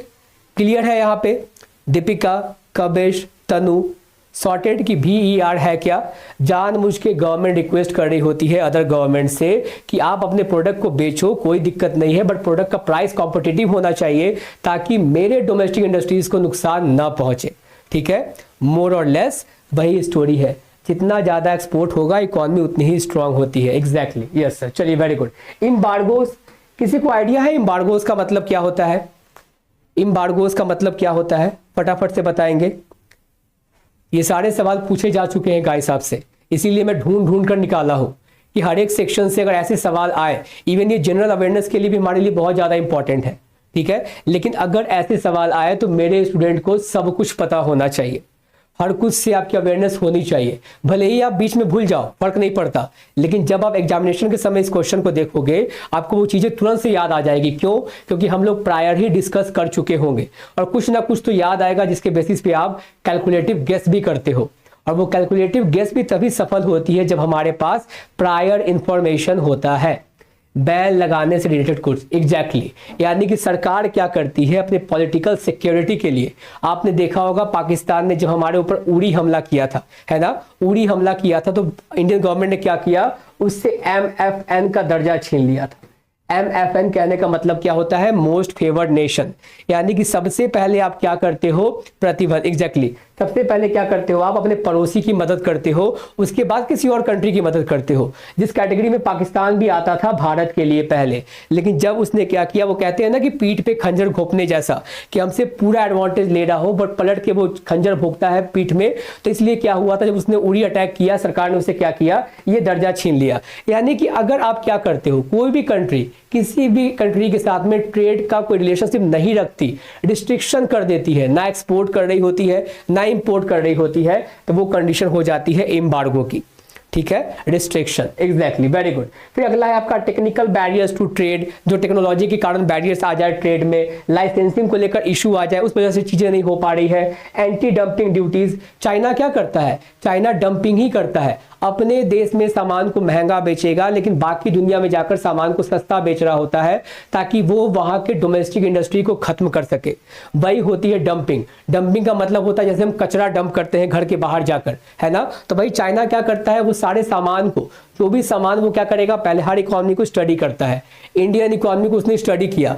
Deepawali वहां सेलिब्रेट नहीं होती है, ठीक है, जो आपको पटाखे मिलते हैं, बहुत सारे चाइनीज पटाखे मिलेंगे, चाइनीज लाइट्स मिलती है, चाइना में सेलिब्रेट नहीं होता है। दशहरा चाइना में सेलिब्रेट नहीं होती है, होली चाइना में सेलिब्रेट नहीं होती है, बट इन सारे फेस्टिवल जो कि भारत के फेस्टिवल है, आपको हर वक्त इन फेस्टिवल्स में चाइनीज प्रोडक्ट जरूर दिखेंगे मार्केट में। तो वो क्या करते हैं, वो हर एक इकोनॉमी को स्टडी करते हैं, वो लोगों के डिमांड को स्टडी करते हैं, उस हिसाब से प्रोड्यूस करते हैं और यहाँ पे आकर डंप कर देते हैं। और जब हमारी डोमेस्टिक इंडस्ट्री बनाती है उन चीज़ों को तो कॉस्ट ऑफ प्रोडक्शन ज़्यादा आता है। लेकिन चाइना के पास जो कि एफिशिएंसी हासिल है, भारत की तुलना में लिटरली हासिल है, वो टेक्नोलॉजिकल ज़्यादा एडवांस्ड है हमसे, तो वो चीप रेट पे सामान को बना पाता है और इस कारण से वो सस्ते में यहाँ पे बेच पाता है। जिस कारण से अगर हम लोग अपने घरेलू उत्पादकों से परचेज नहीं करेंगे तो उनकी सर्वाइवल काफ़ी ज़्यादा मुश्किल हो जाती है। इसीलिए अब देखोगे ट्रेंड बदल रहा है। यानी कि अब क्या होता है, दीपावली पे हम लोग क्या करते हैं, पॉटर से खरीदते हैं दिए खरीद कर क्या करते हैं, जलाते हैं, मतलब स्वागत करते हैं दीपावली में, है ना, उस तरीके से सेलिब्रेट कर रहे होते हैं। यानी कि हमारे घर के साथ साथ उन घरों में भी दिवाली सेलिब्रेट किया जाए जो बहुत ज़्यादा गरीब कैटेगरी से आती है, जिन्होंने काफ़ी ज़्यादा मेहनत से उन चीज़ों का निर्माण किया है। और हमारा भी दायित्व बनता है as a citizen of our country कि अपने लोगों की मदद की जाए। इसीलिए जो हमारा अवेयरनेस बढ़ रहा है अब, तो हम कोशिश करते हैं कि अपने घरेलू उत्पादकों से सामान को परचेज किया जाए। ठीक है, आगे देखिए, अगर कोई मान लो डंपिंग वगैरह वैसा कर रहा है उस मकसद से कि डोमेस्टिक इंडस्ट्री को खत्म कर देना है, तो सरकार उसके ऊपर एंटी डंपिंग ड्यूटी लगाती है, जो कि भारत सरकार भी लगाती है। काउंटर वैल्यू ड्यूटी, मान लो कि वहां की सरकार क्या कर रही है, अपने लोगों को सब्सिडी दे रही है, ठीक है, जिसकी वजह से उनका सामान सस्ता हो जा रहा है, वो एक्सपोर्ट कर रहे हैं हमारे नेशन में, उनका सामान सस्ता आएगा, हम उनको ही परचेज करेंगे, तो फिर क्या होगा, उसके जवाब में सरकार क्या करेगी, काउंटर जवाब देगी, अपने लोगों को भी क्या करेगी, सब्सिडी दे देगी। बात समझ में आ रही है, फिर हमारा सामान भी वहां सस्ता हो जाएगा। यानी कि आप क्या कर रहे हो, मतलब कहते हैं ना टिट फॉर टैट, ये आपने सुना होगा, टिट फॉर टैट, अगर तुम वैसा करोगे तो हम भी वैसा करेंगे, ठीक है, काउंटर करेंगे। तो वो है आपकी काउंटर वैल्यूइंग ड्यूटीज। फिर आप सेफ गार्डिंग करते हो, गवर्नमेंट का प्रोक्यूरमेंट है, प्रोसीजर फॉर्मेलिटीज, ये सारे टर्म्स आप पढ़ सकते हो, उतना ज्यादा इंपॉर्टेंट नहीं है, बट ये जो अपर के टर्म्स है ना, सवाल आपसे पूछे गए हैं सारे के सारे। तो उम्मीद करता हूं कि आज के सेशन में हमने इच 5 यूनिट से कुछ ना कुछ सीखा होगा, और जो भी हमने सीखा ये मोस्ट इंपॉर्टेंट कॉन्सेप्ट है। ठीक है, किसी को किसी तरीके से कोई डाउट है, एनीथिंग? सेशन को कंटिन्यू रखना है या फिर जा सकते हैं? अगर कंटिन्यू रखना है तो आई विल ट्राई कि सेशन कंटिन्यू रहे। फटाफट से बताइए, तनु, दीपिका, सेशन कंटिन्यू करूं, आज ही समाप्त करें सब कुछ? सर हम स्टार्टिंग से सुन रहे हैं आपको, okay, thank you so much. और हम भी स्टार्टिंग से आप सभी के साथ डिस्कस कर रहे हैं, जब से हमारी इंटरेक्शन हुई है, वो बॉन्डिंग, पता नहीं कभी मुलाकात नहीं होती बट स्टिल एक बॉन्डिंग क्रिएट हो जाती है ना। ओके चलिए कंटिन्यू सर। ओके फिर देखते हैं, जब तक कोई मुझे डिस्टर्ब करने नहीं आता, जब तक वापस से टेक्नोलॉजिकल बैरियर उत्पन्न नहीं होती, हम कंटिन्यू रह सकते हैं। टाइम क्यों गंवाना, टाइम प्रीसियस है, और कहीं ना कहीं तो कंपनसेट करना है ना। तो आगे बढ़ते हैं, देखते हैं अगला क्या है। आगे बढ़ने के पहले मैं बता दूं, अगर अभी तक आपने डाउनलोड नहीं किया है एप्लीकेशन तो काइंडली आप डाउनलोड कर सकते हैं, जहां पे पता है कि हम किस तरीके से प्रिपरेशन कर रहे होते हैं, और सारी पीडीएफ, पीपीटीज, लेक्चर्स सब कुछ ऐप पे अपलोड कर दी जाती है क्लास के बाद में, जिसे आप वापस से भी एक्सेस कर सकते हो। नेक्स्ट देखो क्या है, बैलेंस्ड बजट मल्टीप्लायर। ये हमारे यूनिट 6 से है, public economics, balanced budget multiplier. फटाफट से इसे भी डिस्कस करने की कोशिश करते ही है फिर, ठीक है। देखो यहाँ पे क्या करेंगे हम लोग, यहाँ पे पढ़ना कोशिश करते हैं, कहां से हम पढ़ सकते हैं। हाँ, we have seen that the change in the equilibrium level of income due to change in government expenditure. यानी कि इनकम में चेंज आ रहा है, किस वजह से, गवर्नमेंट के एक्सपेंडिचर करने की वजह से। तो उस कंडीशन को आप कैसे दिखा रहे होते हो। एंड माइंड यू गाइस, ये जो सारे कंडीशन मैं लिखूंगा ना अभी, इस पे डायरेक्टली कभी कभी न्यूमेरिकल भी पूछे गए हैं, फॉर्मूला के बारे में भी पूछा गया है, और ये कॉन्सेप्ट तो पूछा गया है ना। तो अब यहाँ पे देखो, गवर्नमेंट के एक्सपेंडिचर में चेंज करने की वजह से हमारे इनकम में चेंज आ रहा है, उस कंडीशन को हमें दिखाना है। आप कैसे लिख रहे हो मल्टीप्लायर को, कैसे लिख रहे हो, मालूम मैं के से ही डिनोट कर रहा हूं, 1/1 माइनस एमपीसी, और आप क्या करते हो, डेल्टा जी। ठीक है, इस तरीके से आपने लिखा। ये कंडीशन क्या बता रहा है, गवर्नमेंट के एक्सपेंडिचर करने से किस तरीके से हमारे इनकम में चेंज आ रहा है, वही कंडीशन आप दिखाने की कोशिश कर रहे हो। आगे देखते हैं, फिर नेक्स्ट क्या है, the change in the equilibrium level of income due to change in taxes. Government के टैक्स लगाने से हमारे इनकम में क्या चेंज आ रहा है। पहला था एक्सपेंडिचर, और गवर्नमेंट क्या करती है, पब्लिक एक्सपेंडिचर, वो होता है गवर्नमेंट का एक्सपेंडिचर, और गवर्नमेंट ही टैक्स भी लगाती है, ठीक है, उसका भी तो प्रभाव पड़ेगा हमारे इनकम के ऊपर। तो अब देखो उस कंडीशन को आप कैसे दिखाते हो। और याद रखो, ये जो अगला मैं लिख रहा हूं ना, इस पे बहुत सारे लोग गलती करते हैं, डायरेक्टली मल्टीप्लायर का फॉर्मूला लगा देते हैं 1/1 अपॉन एमपीसी, लेकिन ऐसा नहीं है। यहाँ पे क्या होता है, कहीं कहीं आपको -c से भी डिनोट करेगा, कहीं पे b से भी डिनोट करेगा, और दोनों का मतलब एमपीसी है, इसीलिए घबराना नहीं है, पैनिक नहीं करना है, कंफ्यूज नहीं होना है। b से कीजिए, c से कीजिए, पूरा का पूरा एमपीसी लिख दीजिए, फर्क नहीं पड़ता है, ठीक है। तो इस बात को ध्यान रखेंगे। आगे देखिए, नेक्स्ट मैं यहाँ पे क्या लिख रहा हूं। अब देखो यहाँ पे अगला कंडीशन है, अगर टैक्स के साथ रिलेशनशिप पूछा गया है हमारे इनकम में चेंज आने का, तो वो होता है -b/1 upon b minus b, और फिर कंडीशन आप लगाते हो क्या, डेल्टा टी, जो आपका होता है टैक्स का, ठीक है। ये दोनों कंडीशन मैंने यहाँ पे मेंशन कर दिया है। अब आपसे बोला गया है क्या, अब यहाँ पे देखो to determine the resulting change in income due to change in government and taxes. अब देखो, अगर हमें अपने इनकम में चेंज देखना हो, किसमें चेंज आने की वजह से, गवर्नमेंट के एक्सपेंडिचर में चेंज आने की वजह से और गवर्नमेंट के टैक्स लगाने के आने की वजह से, बात समझ में आ रही है, तो हमें करना पड़ेगा इन दोनों को ऐड। आप इन दोनों को ऐड कर दो। देखो मैंने जो इक्वेशन लिखा है डेल्टा वाई, डेल्टा क्या बताता है, चेंज, वाई यानी कि इनकम, हमारे इनकम में चेंज आ रहा है, किस में चेंज आने की वजह से, एक तो गवर्नमेंट एक्सपेंडिचर कर रही है, पहला इक्वेशन, देखो यहाँ पे इक्वेशन फर्स्ट है।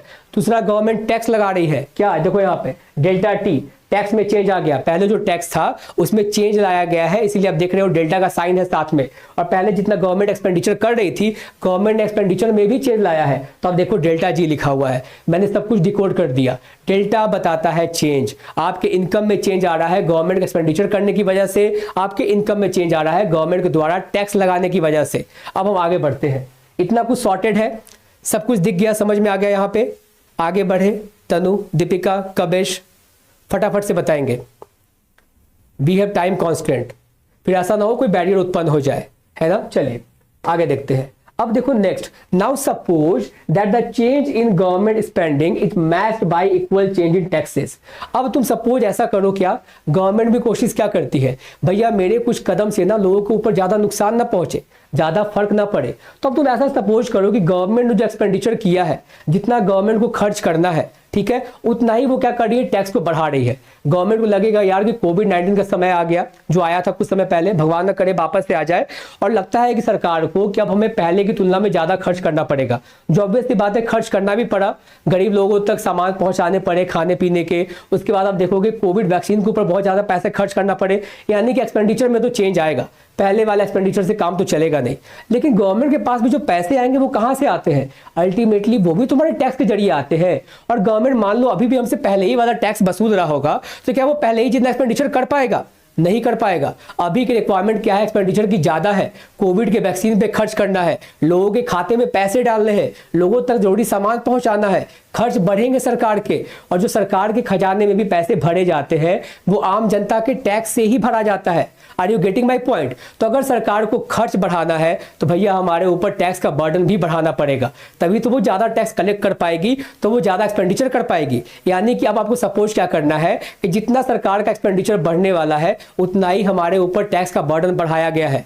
Are you getting my point. यानी कि जितना गवर्नमेंट के एक्सपेंडिचर में चेंज आएगा उतना ही हमें क्या करना है, टैक्स में भी चेंज लाना है। यही कंडीशन की बात हो रही है। Delta G upon delta T, आप उन दोनों के वैल्यू को यहाँ पे पुट कर दो, ठीक है। डेल्टा वाई इक्वल टू, दोनों क्या किया आपने, प्लस किया, delta G upon delta T को पुट कर दो। सारा वैल्यू देखो आप यहाँ पे मैनिपुलेट किया हुआ है। आप जब ऐड करोगे फिर एलसीएम लोगे, मैनिपुलेशन करोगे, बिल्कुल बेसिक मैनिपुलेशन है, उसके बाद आपको कंडीशन मिलेगा इस तरीके से। धीरे धीरे आप आगे बढ़ते चले जाओगे ना, देन आपको पता चलेगा क्या कि delta y upon delta g का वैल्यू क्या आ जाएगा, 1 आ जाएगा। मुझे नहीं लगता कि ये क्वेश्चन किस तरीके से आया है, काफी 9-10th वाला मैथमेटिक्स, इवन 9-10th वाला भी नहीं है, मैं 6 से 8 क्लास का ही कहूंगा। वही है बेसिक मैनिपुलेशन, आप अपने एंड से भी सॉल्व कर सकते हो कैलकुलेशन करके, ठीक है। अंत में आपको मिलेगा क्या, delta y over delta g equals to 1, यानी कि क्या हो गया, वो 1 के इक्विवेलेंट आ गया, ठीक है। बात समझ में आ रही है, 1 के इक्विवेलेंट आ गया, और जैसे ही आपका delta y over delta g equals to 1 आ जाता है तो आप कहते हो क्या, बजट जो था गवर्नमेंट का वो बैलेंस्ड हो गया, यानी कि जितना खर्च करना था उतना ही टैक्स वसूला गया है, बैलेंस्ड हो गया, बजट मल्टीप्लायर, ठीक है। This implies that when government expenditure and taxes are increase by equal amount, अगर सरकार की खर्च और टैक्स का बर्डन इक्वल अमाउंट से बढ़ाया जाता है, the resulting increase in income is exactly equal to the increase in government expenditure। तो जितना हमारे इनकम में इंक्रीमेंट आएगा उतना ही गवर्नमेंट एक्सपेंडिचर में इंक्रीमेंट आएगा, ठीक है। The multiplier is equal to 1, multiplier का वैल्यू 1 आ जाएगा। This multiplier is called the balance budget multiplier, और यही जो मल्टीप्लायर का वैल्यू 1 आया है वो हो जाता है आपका बैलेंस्ड बजट मल्टीप्लायर, ठीक है। सर जी किसको डिनोट करता है, गवर्नमेंट एक्सपेंडिचर को, ठीक है, गवर्नमेंट एक्सपेंडिचर को, यस, टी टैक्स को। वेरी गुड, बहुत अच्छे बहुत अच्छे, sorted guys, clear. Balanced budget multiplier समझ में आ गया। बहुत बड़ा 30 मार्क वाला कॉन्सेप्ट था ये, बताइए, बैलेंस करना था, LHS इक्वल्स टू RHS, ठीक है। Got it. कबेश, दीपिका, तनु, चीजें क्लियर है, यस सर क्लियर। चलिए बहुत अच्छे गाइस, प्रतिष्ठा में प्राण नहीं गंवाना है है ना, कि बोल दिया बस क्लियर है, लेकिन मैं इंश्योर करता हूँ क्लियर होगा, लेकिन अगर डाउट होती है ना तो आप पूछ सकते हो, बट आई थिंक कि सबको क्लियर हो चुका होगा अभी तक ये, है ना। बैलेंस बजट मल्टीप्लायर है क्या, और आपसे कभी कभी न्यूमेरिकल पूछ लेते हैं, कंडीशन आप देख लेना, टैक्स वाला कंडीशन है गाइस तो -C/1 - C होता है, याद रखोगे। और अगर डायरेक्टली गवर्नमेंट एक्सपेंडिचर वाला है तो सिंपल वो मल्टीप्लायर का फॉर्मूला है 1/1/MPC, 1/1 - MPC, सॉरी, ठीक है, वो देख लीजिएगा कंडीशन, और तभी आप सॉल्व करना। क्यों? क्योंकि मैं बताता हूं, ऑप्शन आपको एनटीए इस तरीके से देगा, अगर आपने टैक्स के बारे में पूछा है, ठीक है, और सवाल आपने गवर्नमेंट एक्सपेंडिचर वाले मल्टीप्लायर पे सॉल्व कर दिया, वो भी आंसर वहां पे गिवन होगा, आप टिक मार दोगे, बोलोगे यार मेरा आंसर आ गया था, मैंने सही किया होगा। जब आंसर की मैच करते हो लगता है यार गलत कैसे हो गया, तो वही मिस्टेक हो जाती है। तो कंडीशन देख लीजिएगा, टैक्स के कारण से पूछ रहा है या फिर गवर्नमेंट एक्सपेंडिचर वाला कंडीशन है, क्वेश्चन को ध्यान से पढ़ोगे, ठीक है। चलिए बढ़ते हैं आगे। अब देखो नेक्स्ट क्या है, कंपोनेंट्स ऑफ मनी सप्लाई, हमारे मनी एंड बैंकिंग का क्वेश्चन, काफी दफा रिपीटेड क्वेश्चन और काफी आसान, बस एक बार में अभी देखो और अभी के अभी यहाँ पे याद करोगे। मनी सप्लाई क्या होता है, टोटल कितना अमाउंट ऑफ मनी सर्कुलेशन में है eight a time period, current time period में, ठीक है। अब देखो M1 यही है ना component of money supply, M1 M2 M3 M4। अब आपसे पूछ लिया जाता है कि इसमें से कौन कौन पार्ट रहेगा, कौन कौन पार्ट नहीं रहने वाला है। M1 क्या है, CC plus DD plus OD, वही होता है ना, currency held with the public, फिर होता है आपका डिमांड डिपॉजिट, फिर होता है other deposit with the RBI, ठीक है। अब यहाँ पे देखो, currency with the public, demand deposit with the commercial bank, deposit kept by the commercial bank with the Reserve Bank of India, और MI equals to C plus DD plus OD, that is demand deposits are not for any specific period of time, ठीक है, they can be withdrawn any time, जब भी आपकी मर्जी करेगी आप उसे विड्रॉ कर सकते हो, ठीक है। और ये क्या होता है, demand deposits are checkable deposits, आप किसी को चेक के तौर पे काट के भी दे सकते हो कि ले भैया पैसे निकाल ले, बात समझ में आ गई, यानी कि आपको चेक की फैसिलिटी प्रोवाइड करवाई जाती है। लेकिन जब आप टाइम डिपॉजिट करते हो तो उसमें चेक की फैसिलिटी प्रोवाइड नहीं करवाई जाती, इस बात को भी ध्यान रखेंगे। नेक्स्ट आता है आपका M2, M2 में क्या क्या आ जाएगा कंपोनेंट्स, आपका M1 तो आएगा ही सारा का सारा, साथ में क्या ऐड हो जाएगा, saving deposit with post office saving banks, मतलब कि जो भी आपकी सेविंग है वो पोस्ट ऑफिस के साथ आपने इन्वेस्ट कर रखा है, सेव कर रखा है। Saving deposit includes the features of both demand and term deposit, और सेविंग डिपॉजिट में दोनों फीचर्स आते हैं, आपके डिमांड डिपॉजिट्स जब मर्जी करे पैसे निकाल लो, और साथ ही साथ टर्म डिपॉजिट, अब टर्म डिपॉजिट्स को टाइम डिपॉजिट भी कहते हो, टाइम डिपॉजिट भी कहते हो, और आप इसे साथ ही साथ फिक्स डिपॉजिट भी कहते हो, जिसे आप FD कहते हो। बात समझ में आ गई, एक सर्टेन टाइम पीरियड के लिए आप पैसे निवेश करके छोड़ देते हो, और यहाँ पे आपको मिलता नहीं है चेकेबल फैसिलिटी, याद रखिएगा। M3 में देखो क्या है, M2 प्लस, अब M3 में क्या क्या आएगा, M2 आएगा, और साथ ही साथ क्या आएगा, term deposits in commercial bank, जो भी आपने FD करवा रखा है कॉमर्शियल बैंक के साथ में।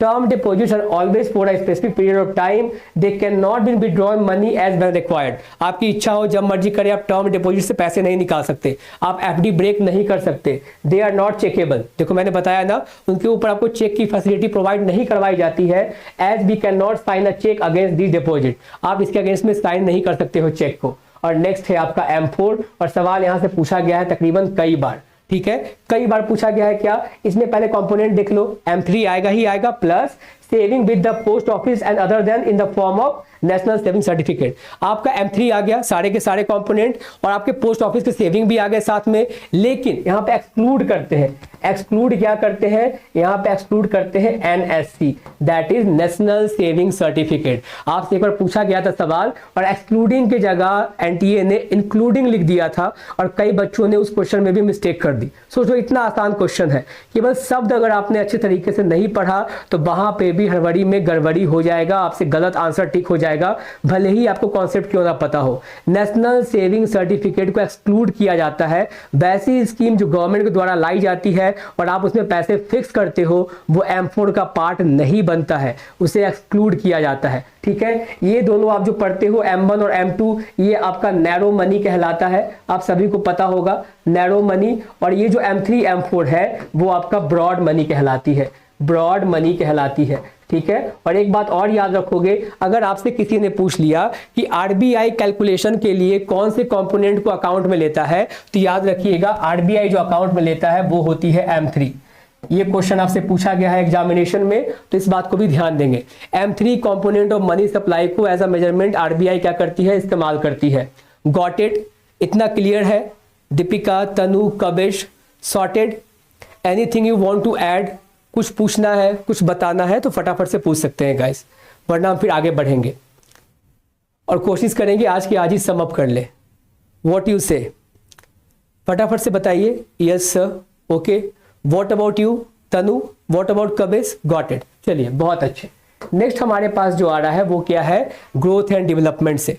और देखो ग्रोथ एंड डेवलपमेंट के पिटारे से क्या है हमारे पास, मार्क्स का थ्योरी, ठीक है। और देखो मैंने किस तरीके से लाइन करके लिखा है, आपको ये चीजें ना ध्यान में रखनी। कम्युनिस्ट मैनिफेस्टो, पहले तो आपसे वही सवाल पूछ लेता है, मैच ऑफ द फॉलोइंग में किसके द्वारा दिया गया था, कार्ल मार्क्स, ठीक है। The Communist Manifesto introduced Marxian and Marxist theories to the world, कब दिया गया था, chronological wise question, 1848 through his pamphlet. Book का नाम क्या है, the Communist Manifesto. It was written by Karl Marx and Friedrich Engels, ठीक है। आगे देखिए, they believe that proletariat and working class of all the countries would unite and overthrow capitalism. उनका क्या माना था, प्रोलेटेरिएट कहने का मतलब है क्या, वैसे क्लास जो वर्किंग क्लास होते हैं, अगर आप उन्हें ज्यादा सताओगे तो वो क्या करेंगे, आपके अगेंस्ट में विद्रोह करेंगे, आपके खिलाफ विद्रोह करेंगे, आपको बाहर निकाल कर फेंक देंगे, ठीक है। आपने पाकिस्तान में भी ये कंडीशन देखा है कई बार, अभी रिसेंटली म्यांमार में भी हुआ था ये चीज, तख्ता पलट वाला कंडीशन। अगर आप वहां की आम जनता को ज्यादा सताते हो तो वो एक दिन आक्रोश में आ जाएंगे, रिवॉल्यूशन करेंगे, क्रांति करेंगे आपके अगेंस्ट में और आपको सत्ता से निकाल कर फेंक देंगे। बात समझ में आ रही है। तो यहाँ पे देखो उन्होंने क्या बोला, उनका भी यही मानना था, वर्किंग क्लास अगर ज्यादा अपने आप को सताया हुआ पाएंगे वो आपके अगेंस्ट में विद्रोह करेंगे। वॉइस नहीं आ रही है आपको दीपिका, अब वॉइस क्लियर है, नाउ वॉइस इज क्लियर, अब वॉइस आ रही है आपको, फटाफट से बताएंगे guys. Capitalise theory, okay. Kavish, Tanu, Deepika, am I audible now?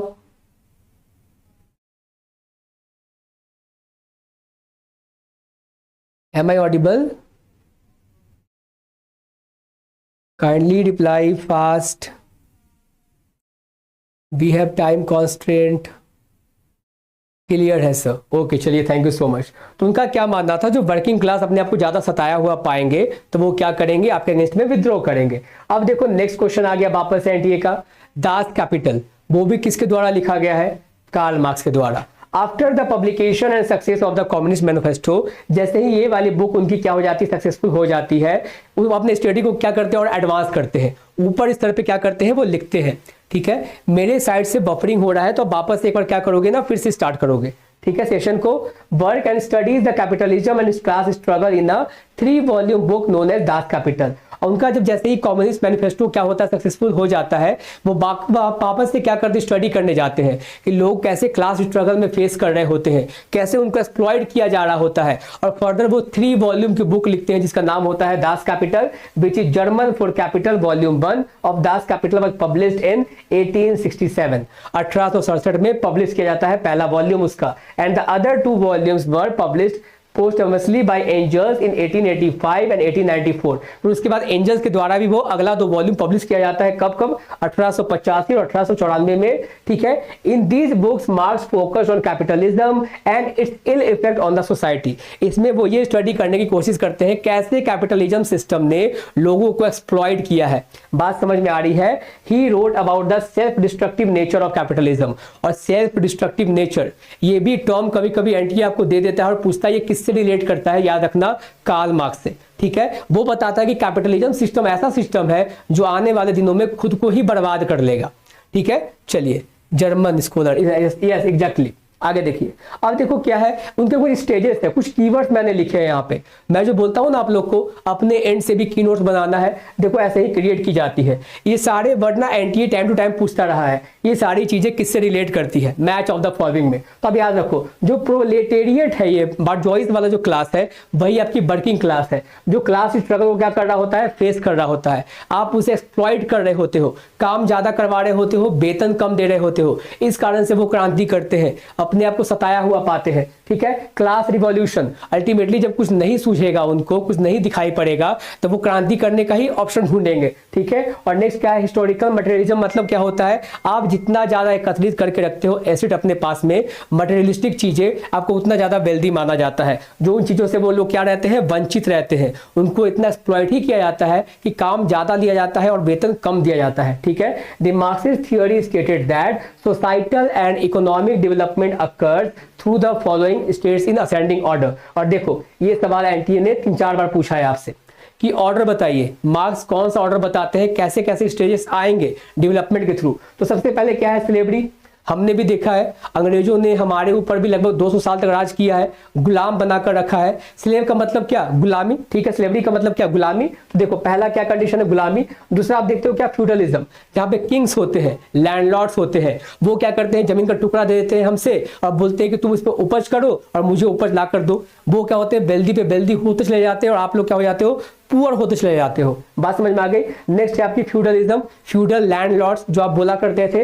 अगला है आपका कैपिटलिज्म, आप जान ही रहे हो, जहां पे गवर्नमेंट का इंटरवेंशन नहीं होता, मार्केट फोर्सेस ही तय करती है डिमांड सप्लाई के बेसिस पे इकोनॉमी में इक्विलिब्रियम कैसे इंश्योर करना है। गवर्नमेंट का इंटरवेंशन नहीं होता है, जिसे आप लेजर फेयर पॉलिसी भी कहते हो, है ना, लेजर फेयर पॉलिसी, ठीक है। ये क्लासिकल इकोनॉमिक्स के अजम्पशन भी है, one of the main assumption, याद रखेंगे। इसका मतलब होता है no intervention of the government, ठीक है। नेक्स्ट देखो क्या है, सोशलिज्म। सोशलिज्म कहने का मतलब क्या, अगर कैपिटलिज्म खत्म होगी तो गवर्नमेंट के हाथ में सब कुछ हो जाएगा, गवर्नमेंट के कंट्रोल में ही होगा सारा कुछ, ठीक है। तो आ जाएगी फिर से क्या, सोशलिस्ट इकोनॉमी। और अगर इसमें दिक्कत आएगी तो इसके बाद आ जाएगा कम्युनिज्म। कम्युनिज्म यानी कि कम्युनिस्ट क्या मानते हैं, उनका बिलीफ क्या होता है कि सबको इक्वालिटी मिलना चाहिए, मतलब हर कुछ में इक्वालिटी, ठीक है। इनकम हो, एडुकेशन हो, सब कुछ बराबर होना चाहिए। तो लास्ट में कम्युनिज्म पे जाकर हो जाएगी एंड, ये हो जाएगा स्टेज नंबर 5। तो गॉट इट, स्टेज समझ में आ गया। मार्क्स का डेवलपमेंट थियोरी क्या है, क्या बताने की कोशिश करते हैं, उन्होंने बुक में क्या बताया है, कैसे उन्होंने बताया कि कैपिटलिज्म खुद को बर्बाद कर लेगी, क्या रीजन होगा उसके लिए, और वर्किंग क्लास क्या होते हैं, जिसे आप रिजर्व आर्मी ऑफ लेबर भी बोलते हैं। देखो एक और वर्ड याद आ गया मुझे, रिजर्व आर्मी ऑफ लेबर, ठीक है, रिजर्व आर्मी ऑफ लेबर। और ये भी कहीं ना कहीं रिलेट करती है आपके मार्क्स से ही, वर्किंग क्लास वाले वही है वो, रिजर्व आर्मी ऑफ लेबर, जो अपने आप को सताया हुआ पाएंगे। सर इनका ये मॉडल किस कंट्री पर बेस्ड था, इंडिया से नहीं रिलेट कर सकते। एग्जैक्टली देखो किस मॉडल पे बेस्ड नहीं होता है, बात क्या होती है ना, अल्टीमेटली देखो ये तो मुझे नहीं पता, अभी याद तो नहीं आ रहा है कि कौन सी स्पेसिफिक कंट्री थी, वो कहाँ से बिलोंग करते थे, बट उन्होंने बताया है कि कैसे स्टेजेस आएंगे अगर कोई भी कंट्री में, किसी भी कंट्री में, जैसे कि आप देखोगे क्या, अभी मैं पाकिस्तान का ही एग्जांपल ले लूँ, अगर वहाँ के रिजर्व आर्मी ऑफ लेबर जो है वो वर्किंग क्लास वाले जो लोग हैं वो अपने आप को सताया हुआ पाएंगे, तो वो सरकार के खिलाफ विद्रोह करेंगे ही करेंगे, चाहे सेंटर में कोई भी हो, पावर में कोई भी हो, वो उनके खिलाफ विद्रोह करेंगे। और धीरे धीरे क्या होगा, अगर कैपिटलिस्ट इकोनॉमी है तो कैपिटलिस्ट इकोनॉमी कहने का मतलब क्या, आप में अगर क्षमता है तभी सक्सेस कर पाओगे, आप में अगर क्षमता है तभी कमाई कर पाओगे, लेकिन अगर आप में नहीं है तो आप नहीं कर सकते, ठीक है। लेकिन जो कम्युनिस्ट वाला लास्ट में ये बात करते हैं कि कम्युनिस्ट सिस्टम आ जाएगा तो वहां पे आप में क्षमता है नहीं है, सबको बराबर का हक मिलना चाहिए, ये इसकी क्या करते हैं, तरफदारी करते हैं, ठीक है। Free trade open competition, exactly बात समझ में आ रही है। तो आप एक जनरल सेंस में समझ सकते हो कि मार्क्स ने ओवरऑल बताया है अगर किसी कंट्री में ऐसा हो रहा होगा तो क्या क्या परिणाम हो सकते हैं, किस किस वजह से परिणाम हो सकता है, और उसके लिए जिम्मेवार कौन होगा, और कैसे स्टेजेस आएंगे, और यही सारे सवाल आपसे एनटीए में पूछा गया है। Sorted, Deepika, Kabish, Tanu, got it, clear है गाइस। इससे कई बार सवाल आपसे पूछे गए हैं एग्जामिनेशन में, ठीक है।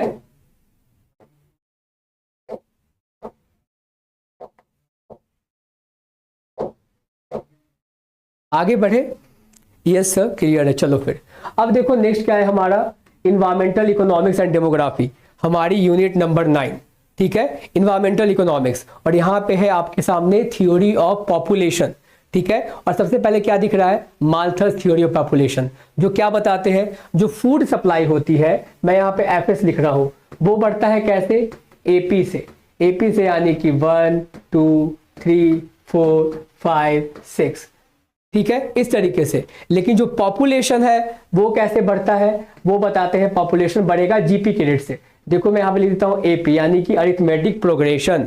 और जो पॉपुलेशन है वो बढ़ेगा कैसे, ज्योमेट्रिकल प्रोग्रेशन से, यानी कि 2, 4, 8, 16, 32, 64 एंड सो ऑन। बात समझ में आ रही है? तो सोचिए एक सर्टेन टाइम पीरियड के बाद फूड सप्लाई और पॉपुलेशन में कितना बड़ा गैप आ जाएगा। यानी कि जितने लोगों को फूड सप्लाई, हमारा जो अर्थ है वो खाना खिला सकता है, उससे ज़्यादा आबादी हो जाएगी।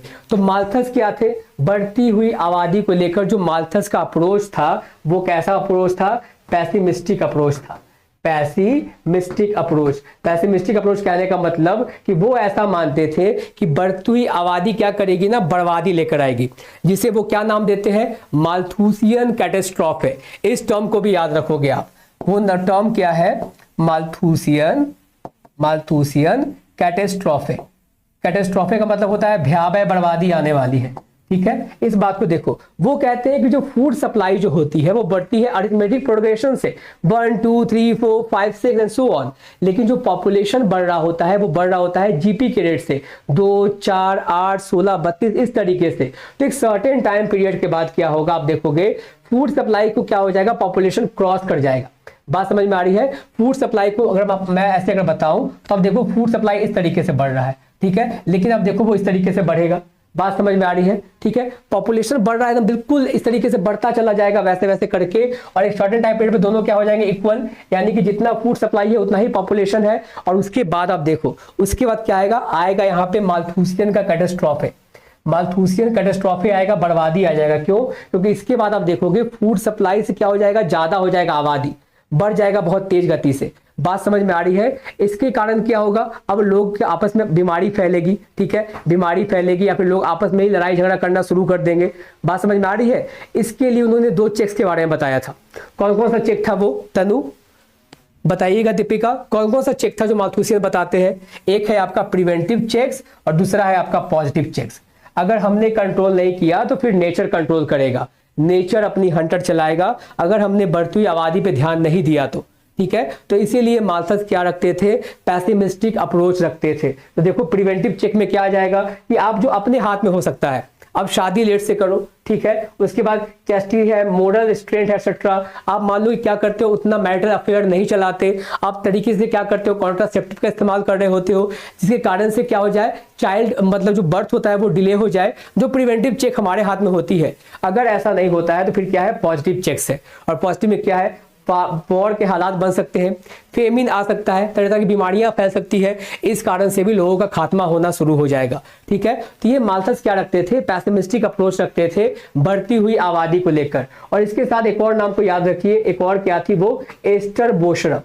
ठीक है, एस्टर बोशरप नाम है उनका। वो बढ़ती हुई आबादी को लेकर कैसा अप्रोच रखती थी, ऑप्टिमिस्टिक। वो कहती थी कि बढ़ती हुई आबादी जो है वो ऑप्टिमिस्टिक व्यू रखती है उसे लेकर, और वो कहती है कि जैसे जैसे आबादी बढ़ेगी, लोगों को जरूरत महसूस होगा, लोग तरह तरह के तकनीक को क्या करेंगे, ढूंढ निकालेंगे, नए नए आविष्कार होना शुरू हो जाएंगे। हम आज के जमाने में भी देखते हैं, अगर हमने देखा है क्या, कोविड-19 का सिचुएशन देखा है कि हाँ पता चलता है कि बहुत सारी आबादी बढ़ गई है। ठीक है, उसके कारण से कई तरह के डिजीज वगैरह बहुत कुछ होते हैं दुनिया में, जिसके कारण से जान माल का नुकसान होता है। लेकिन ये भी बात बिल्कुल सच है कि एस्टर बोशरप जो कहती है कि बढ़ती हुई आबादी क्या करेगा, जब जब कमी इंसान को महसूस हुई है, लोगों ने तरीका ढूंढ निकाला है। बात समझ में आ गई?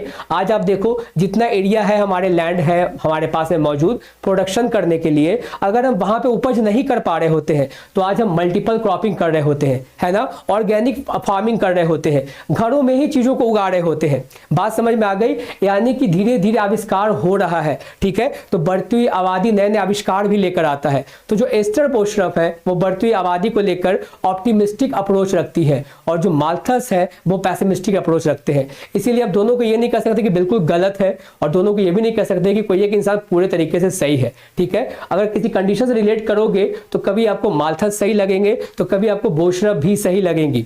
बात समझ में आ रही है? चलिए, और इसके बाद जो चीजें आती है वो आती है क्या, ऑप्टिमल थ्योरी ऑफ पॉपुलेशन। जो इसका भी एडवांस थ्योरी ऑफ पॉपुलेशन है वो किसके द्वारा दिया गया था, सब में कंफ्यूज मत होना। जो ऑप्टिमम थ्योरी ऑफ पॉपुलेशन है वो प्रोपाउंड किया गया है।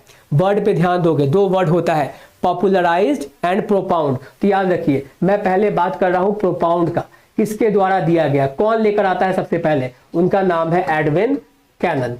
ठीक है, और अगर आपसे कोई पूछ ले कि इसे पॉपुलराइज किसने किया, ऑप्टिमम थ्योरी ऑफ पॉपुलेशन को पॉपुलर किसने बनाया, अपने स्टडी में बार बार इस्तेमाल करके, ताकि लोगों तक वो व्यू पहुंचे, उसे पॉपुलर बना देना, उनमें जिनका हाथ था उनका नाम है, एक है आपके रॉबिन्स, ठीक है, रॉबिन्स, दूसरा नाम है डाल्टन, ठीक है, डाल्टन, और तीसरा नाम है कार्ल सुंदर्स, ठीक है, कार्ल सुंदर्स या वैसा ही कुछ नाम है, ठीक है, वो आप देख लेना। तो इन्होंने क्या किया था, पॉपुलर बनाया है। आपसे एनटीए में सवाल पूछा था ऑप्टिमम थ्योरी ऑफ पॉपुलेशन किसके द्वारा प्रोपाउंड किया गया है, बहुत सारे स्टूडेंट ने डाल्टन को टिक कर दिया, बट डाल्टन, रॉबिन्स और कार्ल सुंदर्स ने पॉपुलर बनाया था। जो सबसे पहले प्रोपाउंड किया गया था वो किया गया था एडविन कैनन के द्वारा, ऑप्टिमम थ्योरी ऑफ पॉपुलेशन। तो इस बात को ध्यान रखोगे। और ऑप्टिमम थ्योरी ऑफ पॉपुलेशन क्या है, वैसा पॉइंट है जहां पे आपकी स्टैंडर्ड ऑफ लिविंग जो होती है, पर कैपिटा इनकम वो होती है, वो सब कुछ मैक्सिमम होती है। ठीक है, ऑप्टिमम पॉइंट होता है वो। अब देखो यहाँ पे ग्राफ से समझ सकते हो, ये पॉइंट क्या है आपका,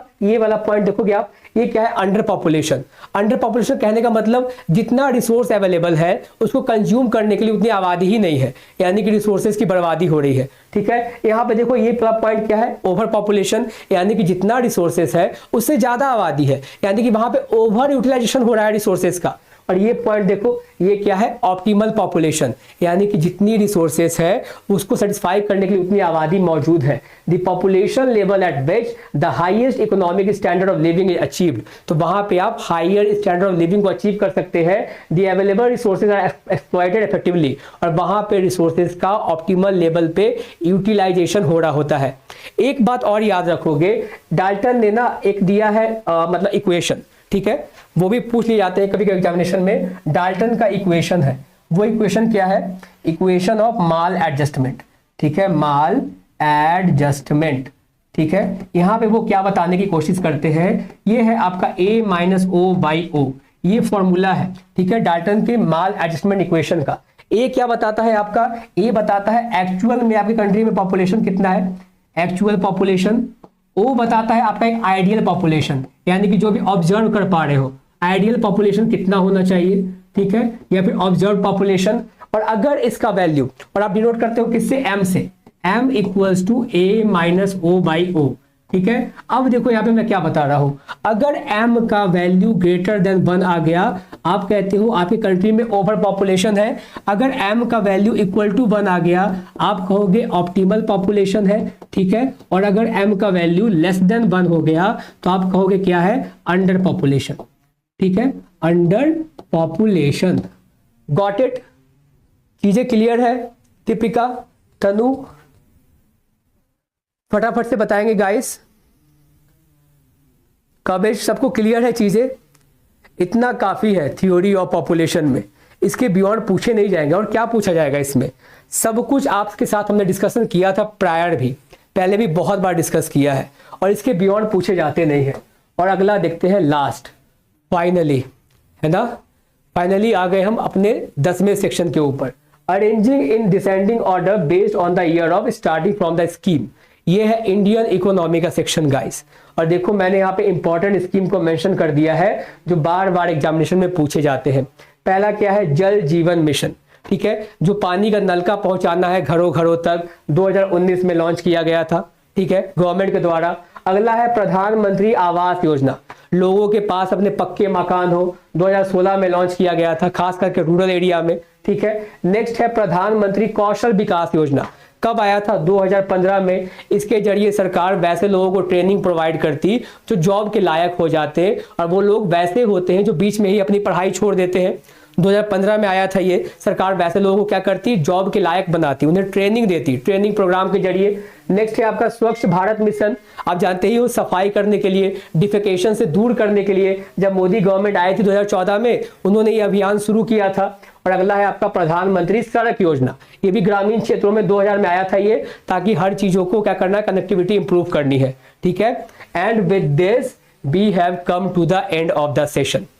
ठीक है, आप सभी की वजह से ये पॉसिबल हुआ है। ठीक है, हालांकि मुझे लग नहीं रहा था कि हम आगे जा पाएंगे, बट अगर हमारे साथ देखो तकदीर ने थोड़ा बहुत प्रॉब्लम क्रिएट किया, हमने फेस किया, पावर कट का सामना किया अभी। टेक्नोलॉजिकल बैरियर आ गया, लेकिन उसके बाद से भगवान ने कुछ मोहलत दी कि अपने काम को समाप्त करो, और हमने सक्सेसफुली समाप्त भी किया। हर एक यूनिट के इंपॉर्टेंट कॉन्सेप्ट को डिस्कस किया है आपके साथ में, और ये वही कॉन्सेप्ट है जिस पे बार बार सवाल आपसे एग्जामिनेशन में पूछे जाते रहे हैं। ठीक है sir, PMGSY provide to all, exactly, thank you so much sir, thank you so much sir, skill development, exactly. ठीक है, बात समझ में आ रही है? तो मैं उम्मीद करता हूं कि सेशन आपको पसंद आया होगा। इसी तरीके से हर सैटरडे को हम कुछ ना कुछ स्पेशल करेंगे, जहां पे अपने सब्जेक्ट के बारे में अवेयरनेस तो रखेंगे ही, NTA के अकॉर्डिंग तो पढ़ेंगे ही, लेकिन हाँ, हर कुछ उन चीज़ों को पढ़ने की कोशिश करेंगे, समझने की कोशिश करेंगे जो बाकी लोगों को बहुत टफ लगती है, और हम आसान तरीके से पढ़ के समझ के कोशिश करेंगे। और मैं एक और आपको सजेशन दूंगा, अगर आप पढ़ के कोई चीज़ सीखते हो ना, तो अपने दोस्तों के साथ भी शेयर करो, अपने दोस्तों को भी सिखाओ। ठीक है, क्योंकि जितना ज़्यादा आप सिखाते हो ना, पढ़ो ऐसा कि अगले को पढ़ा सको। बात समझ में आ रही है? जितना ज़्यादा आप सिखाओगे, बताओगे, एक्सप्लेन करोगे, अपने आप में कॉन्फिडेंस जो होगी आपकी उतनी ज़्यादा बूस्टअप होती चली जाएगी। ठीक है, और सर कल तो तनु मैं आपसे रिक्वेस्ट करूंगा कि कल संडे है, तो एटलीस्ट मैं चाहता हूं कि एक दिन एटलीस्ट आराम करूं। आराम भी वो नहीं करता हूं, अगर जो कल संडे मिलता है तो वो मैं मंडे की प्रिपरेशन में लगा देता हूं। ठीक है, ताकि वापस से आकर आप लोगों के साथ इंटरेक्ट करना होता है मुझे। तो मंडे टू सैटरडे हम डेली मिलेंगे हमेशा से यहाँ पे। ठीक है, आप लोगों के साथ जुड़कर मुझे भी अच्छा लगता है, मुझे भी वेट रहता है कि बच्चे वहाँ पे वेट कर रहे होंगे, 4 बजने का समय हो गया, कोई प्रॉब्लम ना आए, है ना, ताकि इंटरेक्ट कर सके। और एग्जामिनेशन में बिना किसी पैनिक सिचुएशन को फेस किए हुए आराम से एग्जामिनेशन दीजिए। हताश होने की बात नहीं है, एक बार और अटेम्प्ट मिलना है, बट अगर आपकी प्रिपरेशन बहुत सही है तो मैं आपसे रिक्वेस्ट करूंगा कि जितना ज़्यादा हो सके प्रीवियस ईयर क्वेश्चंस को प्रैक्टिस करो। अभी कोई बुक लेकर मत बैठ जाना, एग्जामिनेशन में महज 10 दिन का वक्त बाकी है। जितना ज़्यादा क्वेश्चन प्रैक्टिस करोगे, मैंने इसके पहले भी रिवीजन सीरीज किया था, वहाँ पे भी ढेरों MCQ प्रैक्टिस किया है, हर एक सेक्शन के कॉन्सेप्ट को प्रैक्टिस किया है। आप इत्मीनान से उतने अच्छे से वो देख के चले गए ना, तो आप LS तो लिटरली क्रैक कर सकते हो। क्योंकि मेरा ये एक्सपीरियंस है, पिछले ही बार मार्च के मंथ में एक बच्चे ने जो क्रैक किया है, उसने बस रिवीजन सीरीज के बेसिस पे क्रैक किया है एग्जामिनेशन, उसने LS क्वालिफाई किया है, and this time he is targeting for the JRF। तो अगर वो कर सकता है तो आप सभी भी कर सकते हो। ठीक है, लॉजिकल रीजनिंग का एक सेशन ले लीजिए sir please. Exactly, logical reasoning के भी सेशंस होंगे। मैं आपकी क्वेरी जरूर रेज करूंगा अपने को फैकल्टी के साथ में कि आपकी वो भी एक सेशन हो। तो आज का सेशन कैसा लगा गाइस, फटाफट से बताएंगे। सब कुछ समझ में आया, मजा आया, लगा वैसा कुछ कि आज जो हमारा 1 घंटा गया है वो प्रोडक्टिव रहा है ना, कुछ सीखने को मिला, कुछ चीजें क्लियर हो गई, कुछ हमारी नॉलेज में और कुछ ऐड ऑन हुआ है, कुछ नए तरीके से समझने को मिला हो हमें, है ना? यस सर, चलिए फिर ठीक है, फिर सेशन को वाइंड अप करते हैं और मिलेंगे मंडे को फिर वापस से। वहाँ पे MCQ प्रैक्टिस करेंगे, कॉन्सेप्ट डिस्कस करेंगे, और ये सीरीज आपकी टिल एग्जामिनेशन चलने वाली है, प्रोडक्टिव सेशन। ओके चलिए फिर, thank you so much guys for joining the session, and thank you literally कि आप लोग वापस से वेट करते हो प्रॉब्लम के दूर हो जाने का। आप लोग बाकियों की तरह भागने वालों में से नहीं हो, डटे रहते हो मैदान पे, नहीं कि हमें आए हैं तो सीख कर ही जाएंगे। ठीक है, चलिए फिर, बहुत अच्छा लगा मिलके इंटरेक्ट करके। वापस से मिलेंगे नेक्स्ट सेशन में, तब तक के लिए have a good time, bye bye, take care.